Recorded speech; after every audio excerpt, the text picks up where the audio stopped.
for the first half in that IU-ND game. God, that's crazy. But they're getting there with that number. Brett McMurphy coming up next. Who would he give the Heisman Trophy to today, and who does he think will win the award? We'll ask him that and get into some of these games this weekend next here on Follow the Money. It's VSiN, the Sports Betting Network.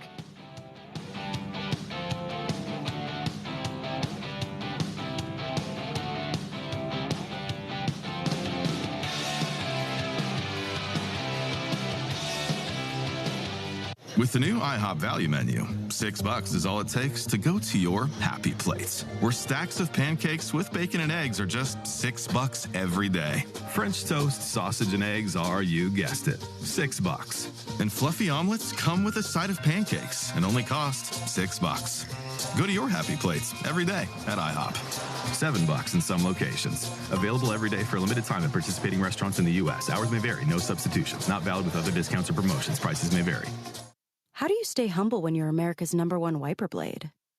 That's what we're currently dealing with at Rain-X. Is it even possible to humble brag when you bully Mother Nature like we do?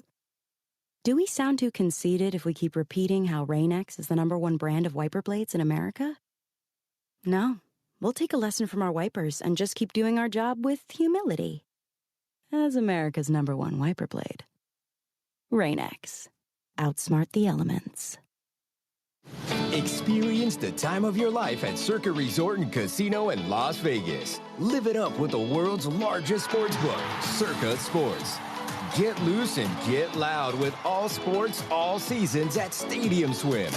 Take in the $1 million views at our What I know about lounge. courage, I learned from my adoptive mom. She said sometimes you just gotta hold on and know we'll get through this. Mom, we are so high up. Hold my hand. No, you hold my hand. Here we go. Learn about adopting a teen from foster care. You can't imagine the reward. Visit adoptuskids.org to find out more. I learned patience from my adoptive dad. All he had to say was, "Hey, you got this. Just breathe." Hey, we're pretty good. yeah, Might have to start a band. I got it. Learn about adopting a teen from foster care. You can't imagine the reward. Visit adoptuskids.org to find out more. This message is brought to you by Adopt US Kids, the U.S. Department of Health and Human Services, and the Ad Council. My mother was always very active and independent, and she was familiar with her neighborhood. But one day, she stopped at the stop sign for much longer than usual. She wasn't even really sure where she was at. It's important for you to talk to someone about it. I felt so much better after my son told me, "Mom, we'll figure it out." When something feels different, it could be Alzheimer's.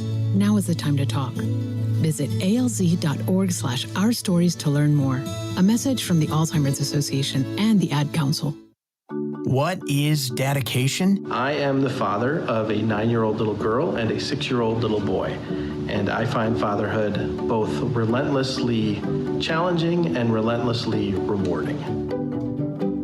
My daughter is biological and my son is adopted. I love them both so much. From the morning when you wake up to putting them to bed at night, and every moment in between, it really is so special, and boy, is it exhausting. One thing that I fear about being a parent is the future for my children. I think a parent's job is to protect our children, but also prepare them for the world so they become good, kind human beings. But I'm also hopeful that the future holds a more inclusive and compassionate world for them. That's dedication. Find out more at fatherhood.gov. Brought to you by the U.S. Department of Health and Human Services and the Ad Council. If you're worried your friend may be struggling, remember, you don't have to be there to be there. You could say, "How are you?" or get a fake tattoo. You could ask with an app if it works for you. You could chat on the game, kick off your flip-flops. You could ask on your couch while you binge watch. Whatever gets you talking. Reach out to a friend about their mental health. Learn how you can help at seizetheawkward.org. Brought to you by the Ad Council, American Foundation for Suicide Prevention, and the JED Foundation. Your home for PAFL football is the iMedia One Network. Western Reserve Radio, Western Reserve Radio 2, and City View Sportscast, Youngstown, Ohio. That poll. Not much, but I did want to see how, the Joe fan votes. Usually in those type of things, I did it last year, and Travis Hunter finished second behind Genty every week. And usually the fan bases of whatever team, they rally everybody on the message boards and say, go vote in this, go vote in this, and basically back their player. So, it didn't surprise me. Obviously, Mendoza had the throw of the year, if you will, against Penn State. But to be devil's advocate, if he wouldn't have thrown an interception earlier in the game, they wouldn't have needed that throw. And, I know, God forbid, Heisman voters, and look, I'm one of them, but God forbid Heisman voters look at the entirety of the season when considering who should win this. But now everybody gets locked in. They're prisoner of the moment, guys. And I really think I don't have a good read who's going to win it. I think it's going to play out in the Big Ten title game between, Ohio State and Indiana, unless somebody stubs their toe along the way. And I think that game, even though the Heisman Trophy is the best player for the season, I really think the Heisman Trophy will be decided in that game. If Mendoza throws a couple of picks, he's not going to win it. If Sayin looks, he's been incredible. His numbers are historic right now. But if he makes some bad plays, I can guarantee this. If Indiana beats Ohio State, start carving Mendoza's name on the trophy because he will win it. I don't care what his stats are either. If Indiana goes 13-0, he will win the Heisman. Whether he should or not, we can have a different debate. But if they go 13-0, it's his. If Indiana loses that game, how does he look in the loss? What does Sayin do? And then, kind of coming on the outside rail, you got A&M with Marcel Reed could have a 13-0 season, or Ty Simpson at Alabama if he goes crazy these last few weeks and has a big SEC championship game. You have a great article up about could a team make the playoff, but their coach won't be there, and the university will say, sorry, we're not going to allow you to do this. How close is that? Are we going to find out sooner rather than later that this could happen? Yeah, Paulie, it's interesting. I talked to a lot of people about this, and when we had a 14 playoff, this really wasn't a big concern. And there have been examples where guys have had great seasons and they left their teams before going to a major bowl game. I mean, Brian Kelly was at Cincinnati. They were 12-0. Yep. They were ranked number 4 in the country, and he took the Notre Dame job. He didn't stick around. Scott Frost, undefeated UCF. He took the Nebraska job, but he stuck around and he coached the Peach Bowl. They went 13-0. I think the biggest issue may be, what these schools that are looking for coaches, what are they going to require from these guys? Obviously Kiffin's getting dragged at by, every school on the planet right now.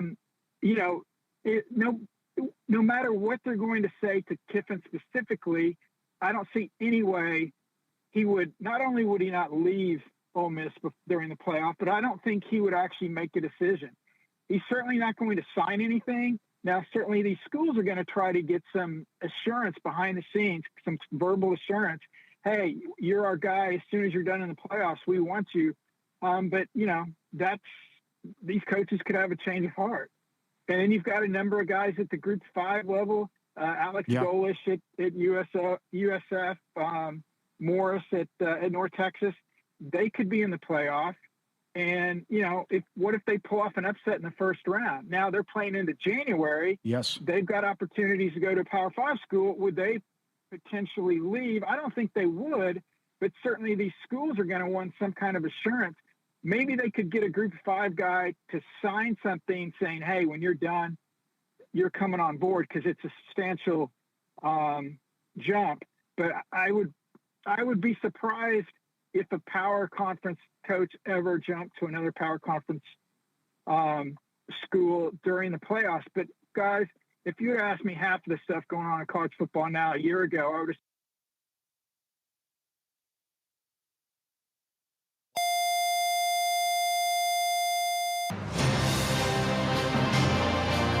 Please stand by for this special presentation of the iMedia One Network on the Live 365 Network and the Live 365 app.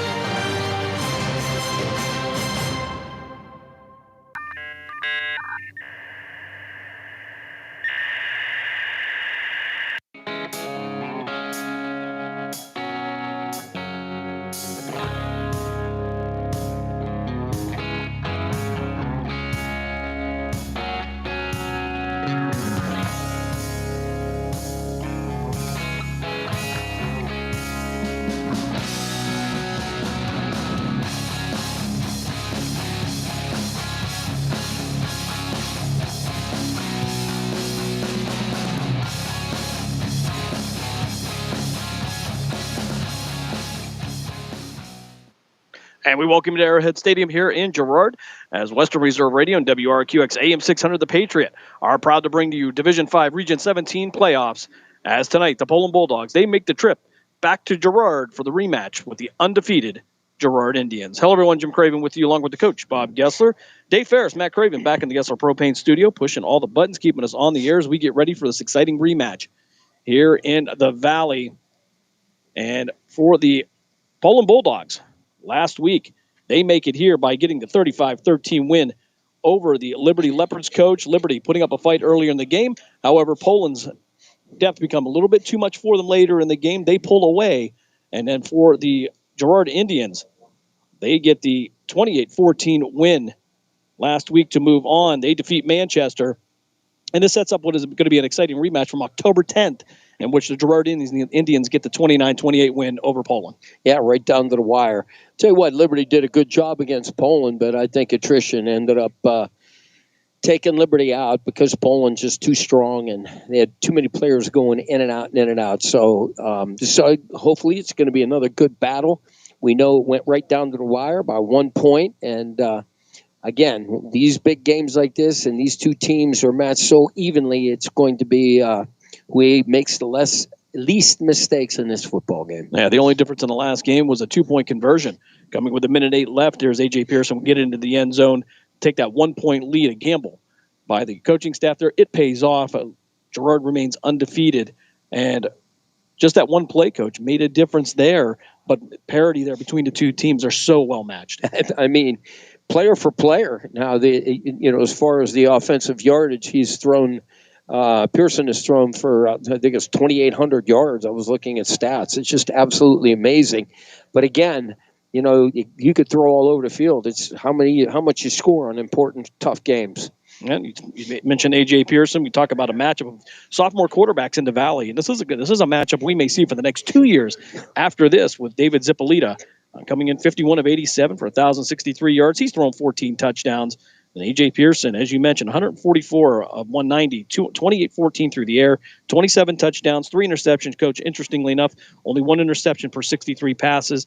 His touchdown-interception ratio, 9-1. Yeah, I'll tell you what. I was watching him warm up, and I'll tell you what now.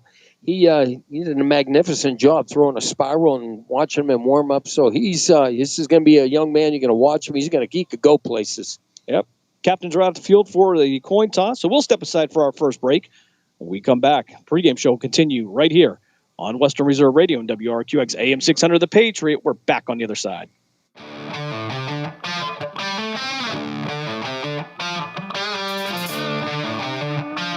Are you ready to join the legacy? This is your chance to become part of something special with the Youngstown Patricians. Honoring the proud football tradition of the Valley, we're on the lookout for talented post-high school athletes who want to make their mark on the field. Whether you're a seasoned high school athlete, college, or former professional player, develop your skills and become part of a team that values hard work, dedication, and community spirit. Don't wait. Begin your path to the gridiron by visiting youngstownpat.com or contacting us on Facebook at the Youngstown Patricians. Be bold, be legendary, join the Youngstown Patricians today. Discount Power Sports LLC is continuing to grow. They offer ATVs, dirt bikes, cars, go-karts, electric bicycles, while offering off-road power sport repair services. Located at 758 North Main Street in Hubbard, right next to the newly renovated Village Tavern. Discount Power Sports LLC also offers financing and accepts all major credit cards. Discount Power Sports LLC. Find them online at discountpowersports.biz. Discount Power Sports LLC, where value meets adventure. Lena's Pierogi House is your home for the area's best variety of pierogies. Daily specials include the Polish platter, the Hungarian platter, stuffed cabbage, and halushki. Having a last-minute get-together? Lena's has you covered with a wide variety of frozen take-home pierogies and dumplings. Go to Facebook at Lena's Pierogi House to see the weekly lineup of available flavors for dine-in or carry-out. Catch the best at Lena's Monday from 10 a.m. to 4 p.m. and Tuesday through Friday from 10 a.m. to 8 p.m. 20 North Main Street in Hubbard, or call 234-254-8532. During the fall and winter, grilling season never ends, and Gessler Propane is your local supplier that makes sure you get your hard-earned money's worth. Why go to gas exchanges to pay higher prices for tanks not filled to capacity? Gessler Propane makes sure you're prepared for year-round grilling with 100% filled tanks at a reasonable cost. See Bob Monday through Friday, 10 to 4, and Saturday, 9 to 3 at Gessler Propane, 702 Youngstown Poland Road, Struthers, or call 330-755-9119. Gessler Propane. They got gas. We now return you to the Youngstown Patricians High School Football Game of the Week. Pre-game show continues here from Arrowhead Stadium in Girard as we get ready for this exciting Division V matchup here. And, Coach, we talked about the quarterbacks here, all that they've done through the year, but in their first matchup back on October 10th, it would be 8 touchdowns between the two teams that would determine this game. Everybody at secondary is playing well for both teams, but it was the power running game of Girard and Poland that really took center stage that day. Yeah, I'll tell you what, this is going to be, see if they tighten up defensively and see if they could both lasso the two quarterbacks, the young quarterbacks. Maybe they're going to throw a little bit more different coverages and try to disguise things, mess them up a little bit. So we'll see what happens. This could be we hope, a very good playoff game, one of the best in the area. Well, with all those great numbers there offensively, you got to take a look at the defense, though, in terms of holding the offenses in the Valley here. 9-2 for Poland. They've given up an average right around 13 points. And for Girard, even just a little bit less than that. But the secondaries, again, played great the last time. It was really a battle in the trenches that determined the game, and especially for that 2-point conversion coming late in the fourth quarter, in which Poland would get the ball back but couldn't do anything with it at the end. Yeah, they just truly, Jim, they really didn't have a whole lot of time. But this young man has done an outstanding job with the pilot and the ship, as we'll say, and a young sophomore. So, passing yards and rushing yards, Poland's behind by, a pretty good margin. But, again, Poland they've got to just stop him, keep him from running, and do what they got to do to bottle him up. And the defensive backs have got to play tight today. And for Girard, I think you would almost give the same assessment. Well, they'll have to keep David Zippolita in the pocket there, keep him from getting outside, and then maybe trying to slow down that receiving core led by Vito Kamara with 25 receptions this year. He has 597 yards, 9 touchdowns through the air. Yeah, I was just looking at even rushing yards. With Girard at 25-25 and Poland 19-18. They're really close if you add it all up. So it's going to be a pretty interesting game. Pretty well matched up. Certainly, and the Poland defense led by Pano Zippolita and Angelo Angelilli were manning the inside linebacker positions for them, of course. And you get support from Chase Jones and Gavin Seifert there. Zippolita, 80 tackles, not touchdowns. That would be impressive, though, 80 touchdowns. Yeah, it would be. 80 tackles for the senior and 9 tackles for loss. And that really has been the calling card for Pano Zippolita, coming up big time in those down and distances where it's long for them.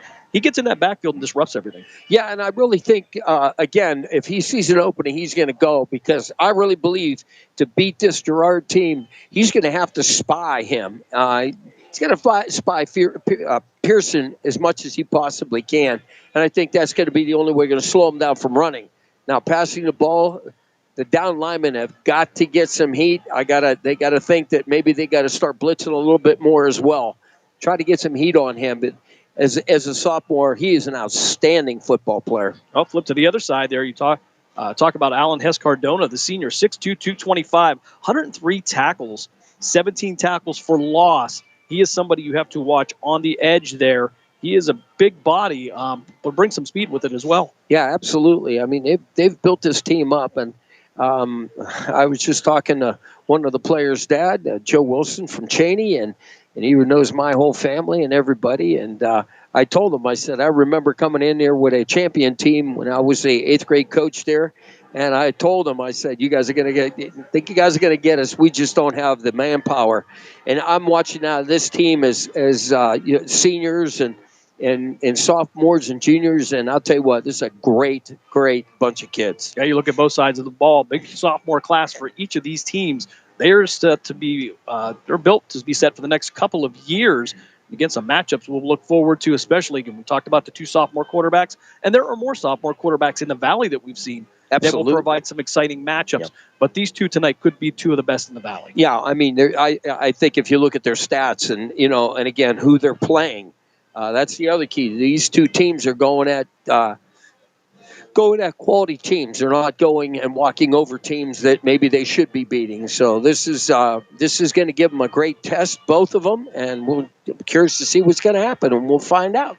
Well, we'll see what Coach Pavlansky had to say about this game this week. Our own Mark Means had an opportunity to speak with the Poland head coach on the Cleveland Cobras Coaches Corner, and this is what he had to say about this third-round matchup with the Girard Indians. We are back inside the Cleveland Cobras Coaches Corner, joined by Coach Pavlansky of the Poland Bulldogs, coming off a 35-14 win over Liberty last week. And first off, Coach, congratulations. Every win is important, but a playoff win is even bigger. Oh, it's huge. Yeah, I mean, getting another week here with our guys, and really proud of the effort. I think we beat a really good football team. I thought we played one of our more complete football games as well in all phases. And it's always exciting here being in week 13 and playing an undefeated opponent. So it's an exciting time. Coach, you look back at that game against Liberty, and you have to be pleased with the way your defense played. Yeah, we gave up a score early in the first quarter, and then after that, we played really good defense. We limited their big plays, and we gave up a score like under 3 minutes ago, I think it was, somewhere around there. And but all in all, it was a complete game, and defense definitely led the way. We got a couple big turnovers, and hey, Liberty was so well coached, and like I said, they had, like I told you last week, they had 3 guys that we haven't seen on our schedule this year. I mean, the 2 skill kids are as good as anybody we'll see here in this postseason. They were talented, and so really proud of our guys. Coach, tonight it's a familiar opponent in Girard, and I guess, does it help or does it hurt to have a familiar opponent, because as much as you know them, they know you? Yeah, no, I think it always helps having the familiarity. We've Poland and Girard have a long history, competitive games, and being in the same league for so long, they're exceptionally well coached. They have the best player in the area, in my opinion, AJ Pearson, and they got some other guys too that aren't too bad either, with Alan Cordona Hess and Mr. Littell at left tackle. I know he's got like 15 Division I offers, and so they are really, really good. And week 13, you're gonna play a really good football team, and I think there is a benefit that for both sides, obviously, we both know each other well, and so that makes it be a little more simple in terms of we got to play our best game. And if we don't play our best game, then we're gonna have a hard time moving on. Coach, when you look at a game like this, is it about doing what you do and doing it at a high level, or is this the type of game you may see one coach or both coaches kind of go into the bag of tricks to try and find something? Yeah, you never know. You never know. I think though that the basis of the game is going to be, fundamentals. Who's going to block? Who's going to tackle? Who's going to take care of the ball? Who's going to be sound in the special teams phase of the game?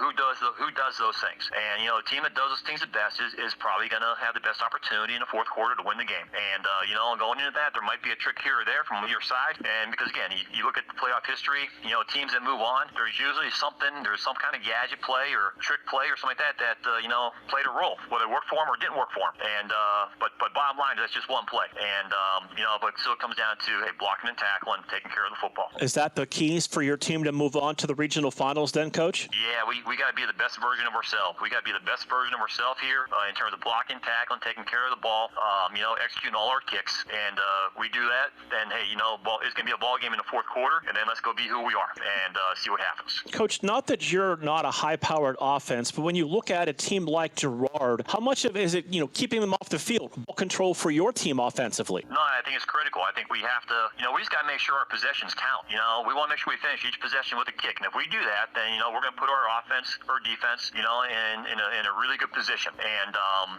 that's what we got to do. Again, because the more we have the ball, then, hey, their offense ain't on the field. And so, we got to make sure we play, again, like I said, our best complementary football that we have so far to date. Coach, your time is appreciated as always. Thank you very much. Hey, thanks, Mark. Appreciate it.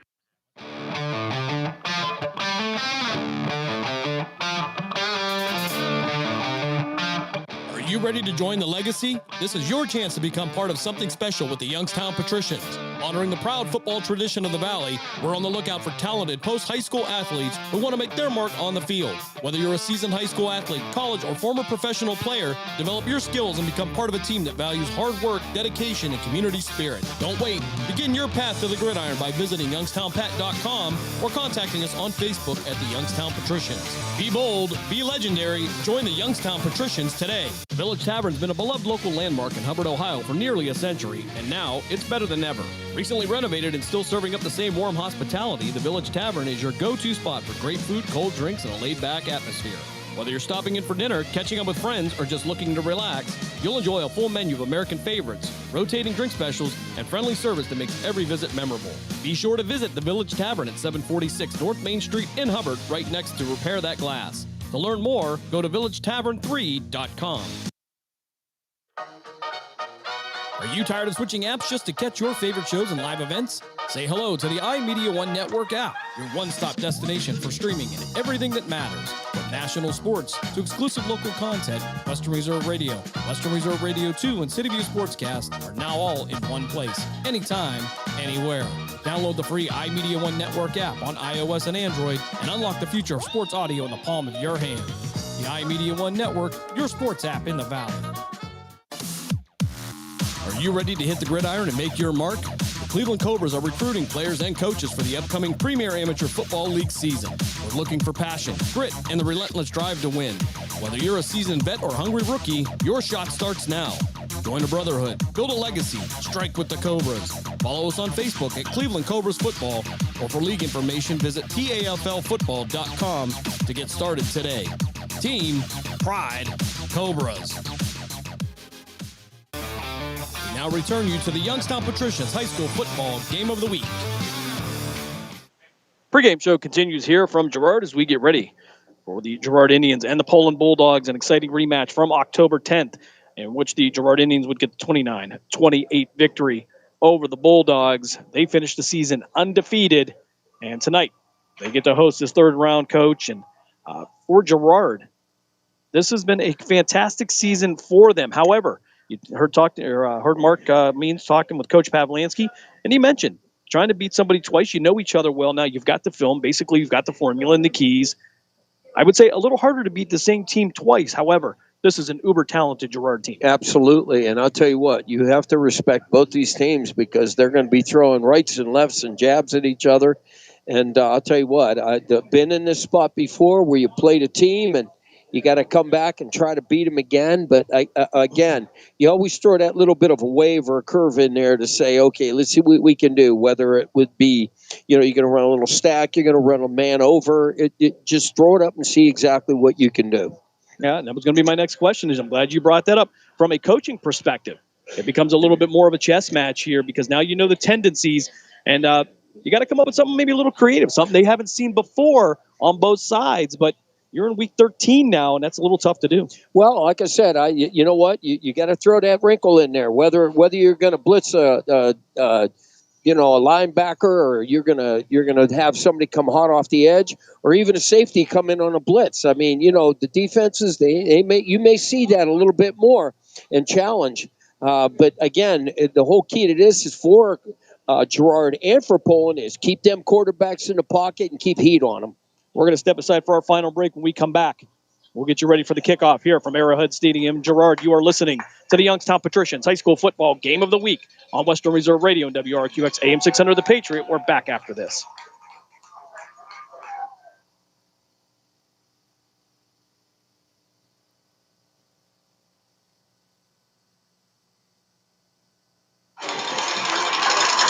Okay, we'll keep it right here for a moment. A little technical difficulty, not a problem, as Girard makes their way to the field. The Indians going to be in their all black uniforms, black helmets with the white detail. Poland in the opposite, they'll be in the all white uniforms, blue helmets with the blue detail. A turf field here, Coach, a stadium you and I know relatively well. We've had some good moments here. Absolutely. So excited to be back here at Arrowhead Stadium, and this is going to be a sold-out crowd, standing room only here in Trumbull County. And temperature-wise, right around the 46-degree mark here. No rain expected on this beautiful turf field.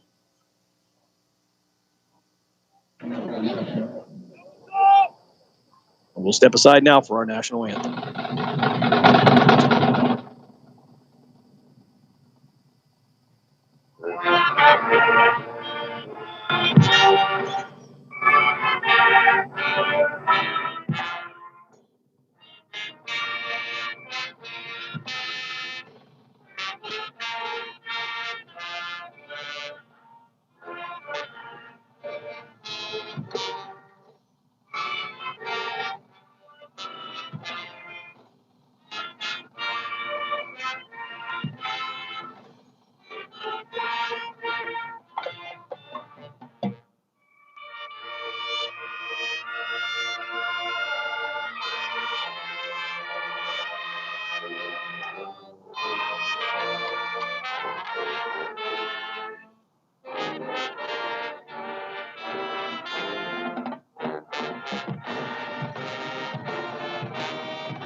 Our nation's national anthem performed by the Girard Indian Marching Band. As we get set here, Coach, every time you hear that, that tells you we are just seconds away here from this kickoff in a very exciting matchup. If it is half the game that it was on October 10th, everybody who paid to get in tonight is in for a treat. Absolutely. They're going to get, I'm hoping we have a great, as they used to say back in my day, a snobber knocker. Slobber knocker. Anyway, Poland won the toss, opening on the coin toss, and they have deferred to the second half. So you're going to see Poland's defense getting after him, and we'll see how Mr. Pearson can do. Well, and that's been a formula we've looked at all year long. Poland like to defer.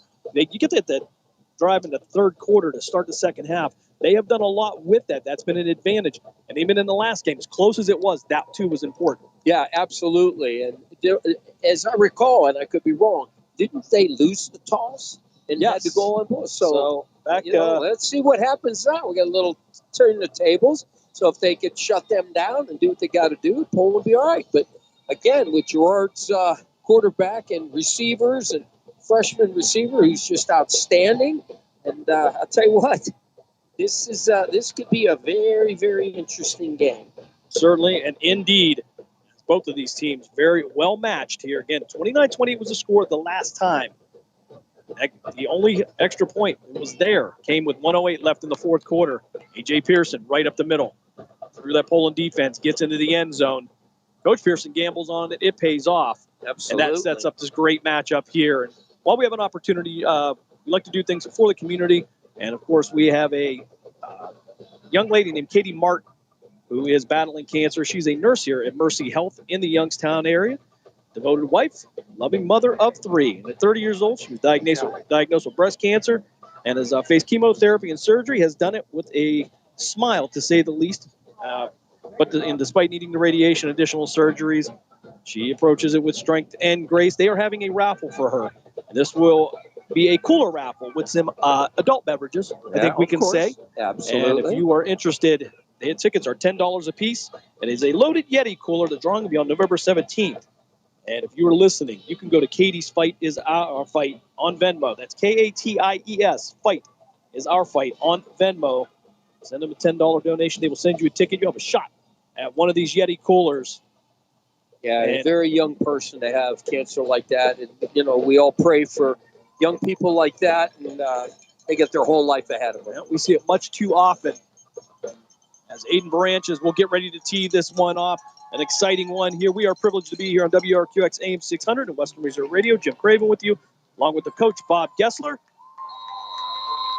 Dave Ferris pushing the buttons back in the studio, along with Matt Craven, as Branches will approach this one, and we're going to get this one underway. As it'll be a high end over end kick, fielded near the 5-yard line by Girard, brought out to the 10, 15, 20, out to the sideline, angle shot, and it's going to be Branch is going to bring him down near the 34-yard line. Great return for Girard. Outstanding run, outstanding hit, too. I'll tell you what, he felt that. That's Branch just went out there and just... Aiden Branch is not bad for a soccer player, I tell you. Came in as the safety on the Girard sideline, made the tackle. That'll set Girard up. 1st and 10 from their own 32-yard line. Girard will move right to left on your dials. Poland again in the all-white, Girard in the all-black. They'll start working from the left hash mark. Here's Pearson now. We'll go into a shotgun. Single receiver to the near side. He'll send a man in motion from right to left. They'll hand this one off up the middle, out to the 40, 45, upended. Up at the 45-yard line, Sam Scott on the carry, the 5'9", 185-pound senior. Yeah, good job by the Girard line. They opened that hole up, and I'll tell you what, linebackers got to come up and fill her. This could be a long day. Right back to the line is Pearson. Running back to his left, twin receivers to the right. We'll send a man in motion from right to left. Handoff again. Actually, Pearson, play action, stepping up, has some room to the outside. Fires over the middle, and it's going to be caught at the 38-yard line and brought inside the 30, down near the 29-yard line. Actually going to say he went out at the 32. And that'll be a first down in Poland territory. 11:29 as we get just started here in Girard. Girard, up-tempo offense, right back to the line. And Pearson now calling his own number off the right side. Past the 30, 25, back to the near side. And he'll be brought down near the 19-yard line. Chase Jones on the tackle for Poland. Up tempo, and I'll tell you what, they're moving quick. So Poland's trying to get some substitutions in here, get a little fresh up front. Pearson right back to work. He'll hand this one straight up the middle. That'll be Scott again. He'll be hummed up inside the 15, down to the 13-yard line. And Girard checking to the sideline, but they're going to go right back to work here. 11:04. Here's the clock will continue to run, just underway. If you're just joining us. Pearson now in the shotgun. He'll have a back step behind the right guard. We'll take a second, step back, and check with the coaching staff. Scott in the backfield with him. Wade will be the single receiver to the near side. Twin receivers to the far side. Pearson calling his own number again, right up the middle. Pass at 10, 5, and into the end zone for the touchdown. 13-yard touchdown run by A.J. Pearson. Girard takes a 6-0 lead. Wow, I'll tell you what, that was impressive. They went right down the field on Poland, and up-tempo, outstanding job by Girard.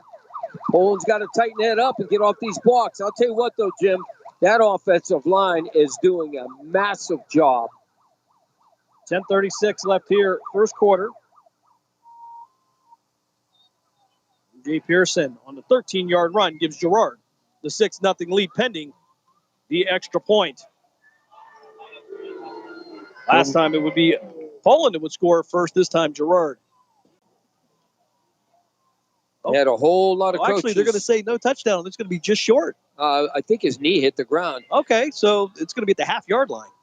Ball actually will be inside the 1-yard line. So my apologies. Yeah, no, well, know what, Jim? They signaled everybody.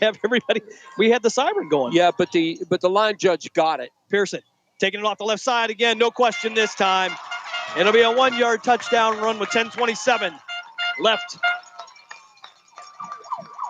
in the first quarter. Just like that, Poland trails 6-0.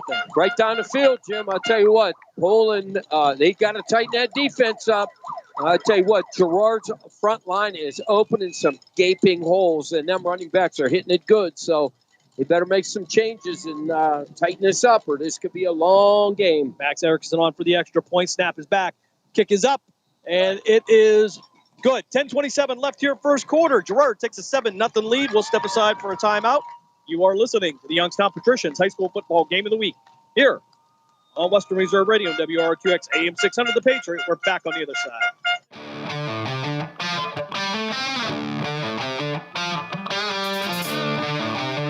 Discount Power Sports LLC is continuing to grow. They offer ATVs, dirt bikes, go-karts, electric bicycles, while offering off-road power sport repair services. Located at 758 North Main Street in Hubbard, right next to the newly renovated Village Tavern. Discount Power Sports LLC also offers financing and accepts all major credit cards. Discount Power Sports LLC. Find them online at discountpowersports.biz. Discount Power Sports LLC, where value meets adventure. We now return you to the Youngstown Patricians High School Football Game of the Week.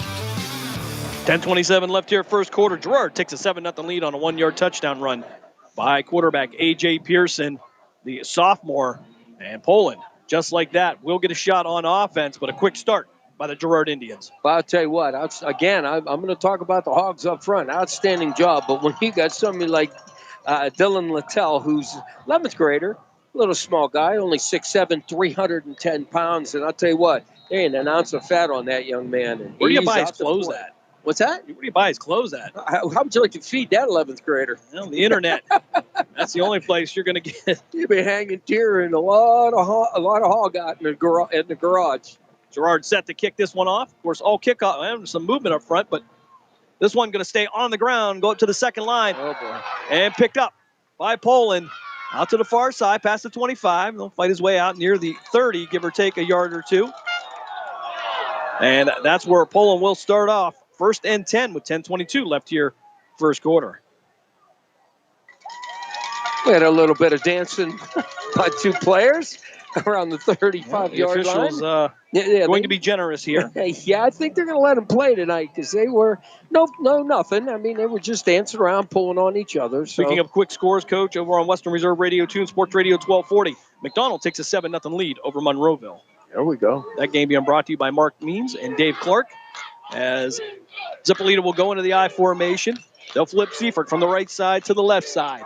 Twin receivers to the right. They'll hand this one off. And it'll be Chase Jones. Jones upfield. He'll make it past the 40 down near the 44-yard line. They'll give him the 43 actually. And that'll be a first down for Poland on their first carry of the game. Jim, they lined up, and it's exactly what we were told that they needed to do. They went over on one side. So what they did was they pulled the tight end, and they had almost looked like double tights on the left side, and they powered to that left side. And I didn't see Girard shift to it. Zippolita bringing the play in from the sideline. They'll work from the left hash mark. Poland moving left to right on your devices. Vito Camara, the single receiver to the far side. Pano Zippolita in there as well. Angelo Angelilli in the heavy backfield now is Zippolita in the shotgun. Chase Jones on the carry. He'll be contacted in the backfield. He may have gotten back to the line of scrimmage at best. And that'll bring up 2nd and 10 now for Poland. 9:35 left here in first quarter. Yeah, they ran to the short side, and Girard's right there on it. Poland's got, I think, what they're going to have to do is try to run right at him and see if they can loosen up that inside. But we'll see how that goes. The way it's spotted, looks like about a half a yard loss for Poland. So we'll still call it 2nd and 10 for the Bulldogs. Bulldogs with the win over Liberty last week. Girard with the win over Manchester. So twin receivers to the left of Zippolita this time. They'll have a wing to the right, single receiver to the near side. That'll be Camara. Zippolita back to pass. Looking out to his left, fires downfield, has a man open, and that's going to be dropped at the 27-yard line. Incomplete. That'll bring up 3rd down. Pass was intended for Anthony DeLomo, the 6'3", 170-pound senior. And he had him beat, and he had his hands on it. I think he just flat out dropped that one, but good coverage. I mean, he looked like he had a step or two on the DB, but couldn't haul it in. So 3rd and 10 now for Poland. Zippolita bringing the play in from the sideline.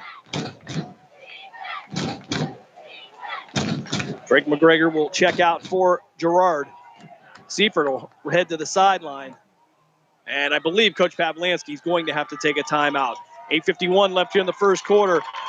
Poland had to take a timeout. They had too many men on the field there. Some confusion with the staff there. And Can't waste timeouts this early, too, Jim. He's got to get control of his team and relax, settle them down. We know that they can score at any time, but again, they have got to be better up front. Got to get these holes opened up, and the drop pass really didn't help Poland. And of course, as we go along, we'll give you the Discount Power Sports scoreboard update from around the valley. Few and fewer teams now, as Walsh Jesuit in Division II right now with a 7-0 lead over Austintown Fitch. And McDonald with a 7-0 lead over Monroeville. That game on Western Reserve Radio 2 and Sports Radio 1240. Out of the timeout, Poland 3rd and 10 from their own 43-yard line. 8:51 left here in the first quarter. Girard quickly downfield takes the 7-0 lead. 3 receivers now to the right of Zippolita. Single receiver to the far side. He'll one back to his left. That'll be Chase Jones. Zippolita waiting for the snap. He'll take it himself upfield. Has some room to run. He'll spin and turn and be brought down near the 45-yard line on the Girard side of the field. So it's 1st and 10 for Poland on the plus side. Absolutely. I'll tell you what, that was a great job there. The guys are moving some guys out. And I want to say it was Grayson Schaefer is up against Dylan Littell. And I'll tell you, he did a great job on that. He stayed low and got him turned, and that opened that inside of that defense up. So 1st and 10 for Poland will be at the Girard 46-yard line. Single receiver to each side. Pano Zippolito will be the wing to the left. I actually have a second receiver to the right side. That'll be Chase Jones in motion from right to left. Rolling out to the near side is David Zippolito. He'll toss this out. Tried to get it to Pano Zippolito, but he'll drop that at the 39-yard line. It'll bring up a 2nd and 10 for Poland. And do we have a flag? We're getting a whistle from the official. I don't see a flag on there. And we see it there right there at the 42-yard line. It's going to be defensive 42. That might be defensive holding, maybe. Let's see if we can get a call from our official tonight. I don't know if they're mic'd up or not. Ineligible man downfield, Poland. Wow. So that'll be a 5-yard penalty. We'll see if they're going to take that, if they're going to decline it. I probably would decline that. Go, well, no, they said they're going to take it. They're going to give him that first down over again, and that would be the only reason, Coach. I think I would decline that. Yeah. Not to give him that first down over again. Yeah, I would have. I definitely would have declined it, but that's, Jim, that's why we're up in the booth and they're down there. We can just tell you the story. So the ball now going to be marked at the Poland 49-yard line. They'll be on the negative side of the field. 8:12 left here, first quarter. Girard with a 7-0 lead. Twin receivers to the near side. They'll go tight end to the right or to the left. I formation as they're going to flip now. Vito Camara to the tailback. Pano Zippolito will be the fullback. He'll have a back set to his right. They'll pitch this one out to Camara. Camara looking for the end. Past the 50. He'll slip one tackle.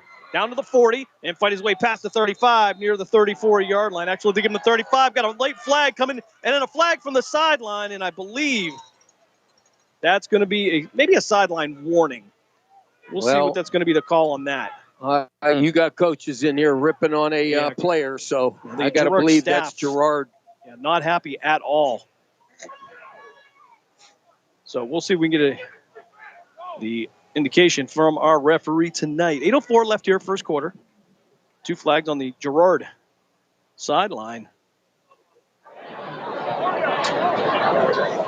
So dead ball personal foul against Poland. And then a dead ball personal foul against Girard. So those will offset, and that will be as if neither one occurred. You know what? I kind of like that. Just they were fighting, and they both went out. Kind of set the tone on that. Yep.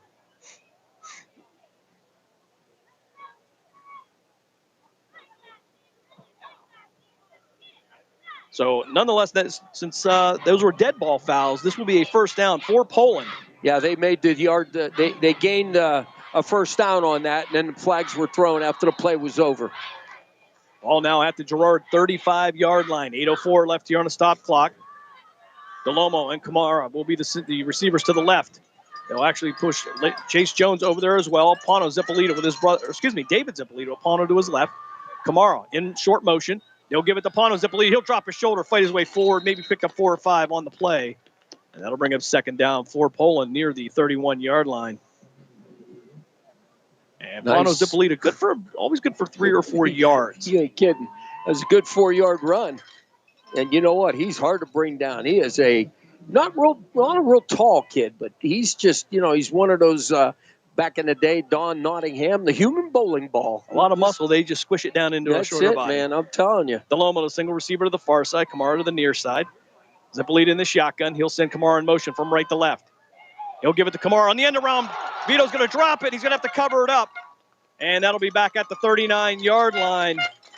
So third down now for Poland coming up. And it looked like it got into the hands of Vito Kamara. It looks like he just dropped it. Well, that's what I'm thinking, unless David was going to pull it, and it was just a miscommunication there. Maybe he saw something, so he did ride him, and I thought that he handed it to him, but from up here, it's hard to tell. So now you got third and about 13. Fonda and Mimo will check in for Poland. Bulldogs will have to get to the 25-yard line for the first down. They are at the 39 now. Zippolita in the shotgun. Kamara to his left. Send a man in motion from left to right. Back to passes. Zippolita under pressure, and he's going to be brought down in the backfield. Fourth down now for Poland. They'll lose about 4 yards on the play, and it'll be 4th and 18 now for the Bulldogs. Great job coming off the end by Hes Cordova. I'll tell you what, wow, he shot out of a cannon. He hand fought him and got through it, so now they're in punting formation. Clock continues to run here. 6:10 left. First frame here in this Division 5 Region 17 playoff. Kamara posting up right around his own 45-yard line. Girard returner right around the 10-yard line. Kamara will get this one off. It'll head towards the Poland sideline. It'll hit inside the 15. Take a Girard bounce back to the 20. And that's where the Indians will take over 1st and 10. With just 5:54 left in the first quarter. Easy for me to say. You say that. All Just right. thinking the same thing. We talk for a living, no problem. We'll start from the right hash mark. And Girard with that first drive, up tempo, no huddle, went right down the field. Yeah, I'll tell you what, they looked really good. So Poland, they know they got to stop them here. Otherwise, this could be a long game for Poland. Outstanding job. That fumble, again, we talk about mistakes, Jim, because they were driving. Everything looked pretty good, and then they fumbled the ball and that on a 2nd and 5, and that messed them all up. Pearson in the shotgun. You'll have Sam Scott in the backfield with them. Jaden Wade will be the single receiver to the near side, twin receivers to the far side. They'll give it to Scott. Scott now upended after a pickup of a yard or two. 2nd and 8 now for Girard as this clock continues to run as we hit the 5:45 mark of the first quarter. Yeah, outstanding job. The defense then buckled in and did what they needed to do. So, pretty good job. It looked like Hackstead on the tackle, and Pana was there too. Empty backfield for Girard, rolling out to the near side, firing out to the flat, and it's going to be dropped. Pass was intended for Lipinski, and I believe that was going to be a forward pass there. Could have been close either way, but indeed, the proper call there, an incomplete pass. Yeah, I'll tell you what, though, they can't give Lipinski that kind of a room because they're playing way off of him. We've seen this young freshman. We know what he can do. He's got blinding speed. And you go in there and try to go in there too hot, he's going to juke step you, and he's going to be off and running. So now we got 3rd and 8 coming up, and let's see what Girard can come up with. Talk about Lipinski, another fast forward to see what that's going to be like in a couple of years. Lord. Pearson with the snap, 3-step drop. Fires over, looking for a man downfield, and it's going to be incomplete at the 40-yard line. And I believe, the defender maybe got away with a little bit of jersey there. Yeah, we got a little jersey on that one. Should have been called. But I'll tell you what, though, Jim, they're letting them play. I'll give them that. But I don't think it impeded him at all. It's just a little grab, but just enough. They could have called it. They let it go. Couldn't tell if that was Sattarelli or if that was going to be Fonda. As we come up with a 4th down now, Girard will punt for the first time tonight. Girard has not done a whole lot of punting this year. It will be Lipinski. That will be back right around near his own 10-yard line. Vito Kamara will line up just about his own 45. Kamara has set the field position for many of these games for Poland. Snap is back. This one, a nice spiral punt. And it'll be Kamara fielding it in Girard territory, stepping up. He'll go out to the far side. 40, 30, 20, 10, 5, and knocked out of bounds near the 3-yard line. And we got a flag on the play. And it came from the near side from the line judge. And usually that indicates a block in the back, Coach, and that cannot be good for Poland. Well, And that's downfield, so they'll still get great field position. They could have had the ball about on the 1-2 yard line instead. I just mentioned Vito Camara, so usually sets the field position for Poland. Yeah. And he has given them great field position as we wait for an indication. And it is going to be a targeting call, I believe, against Poland. So that's going to... Okay, he gave a second signal. I don't know what he was doing on that one. Well, it's 15, whatever it is, right. from the spot of the foul. Whoa.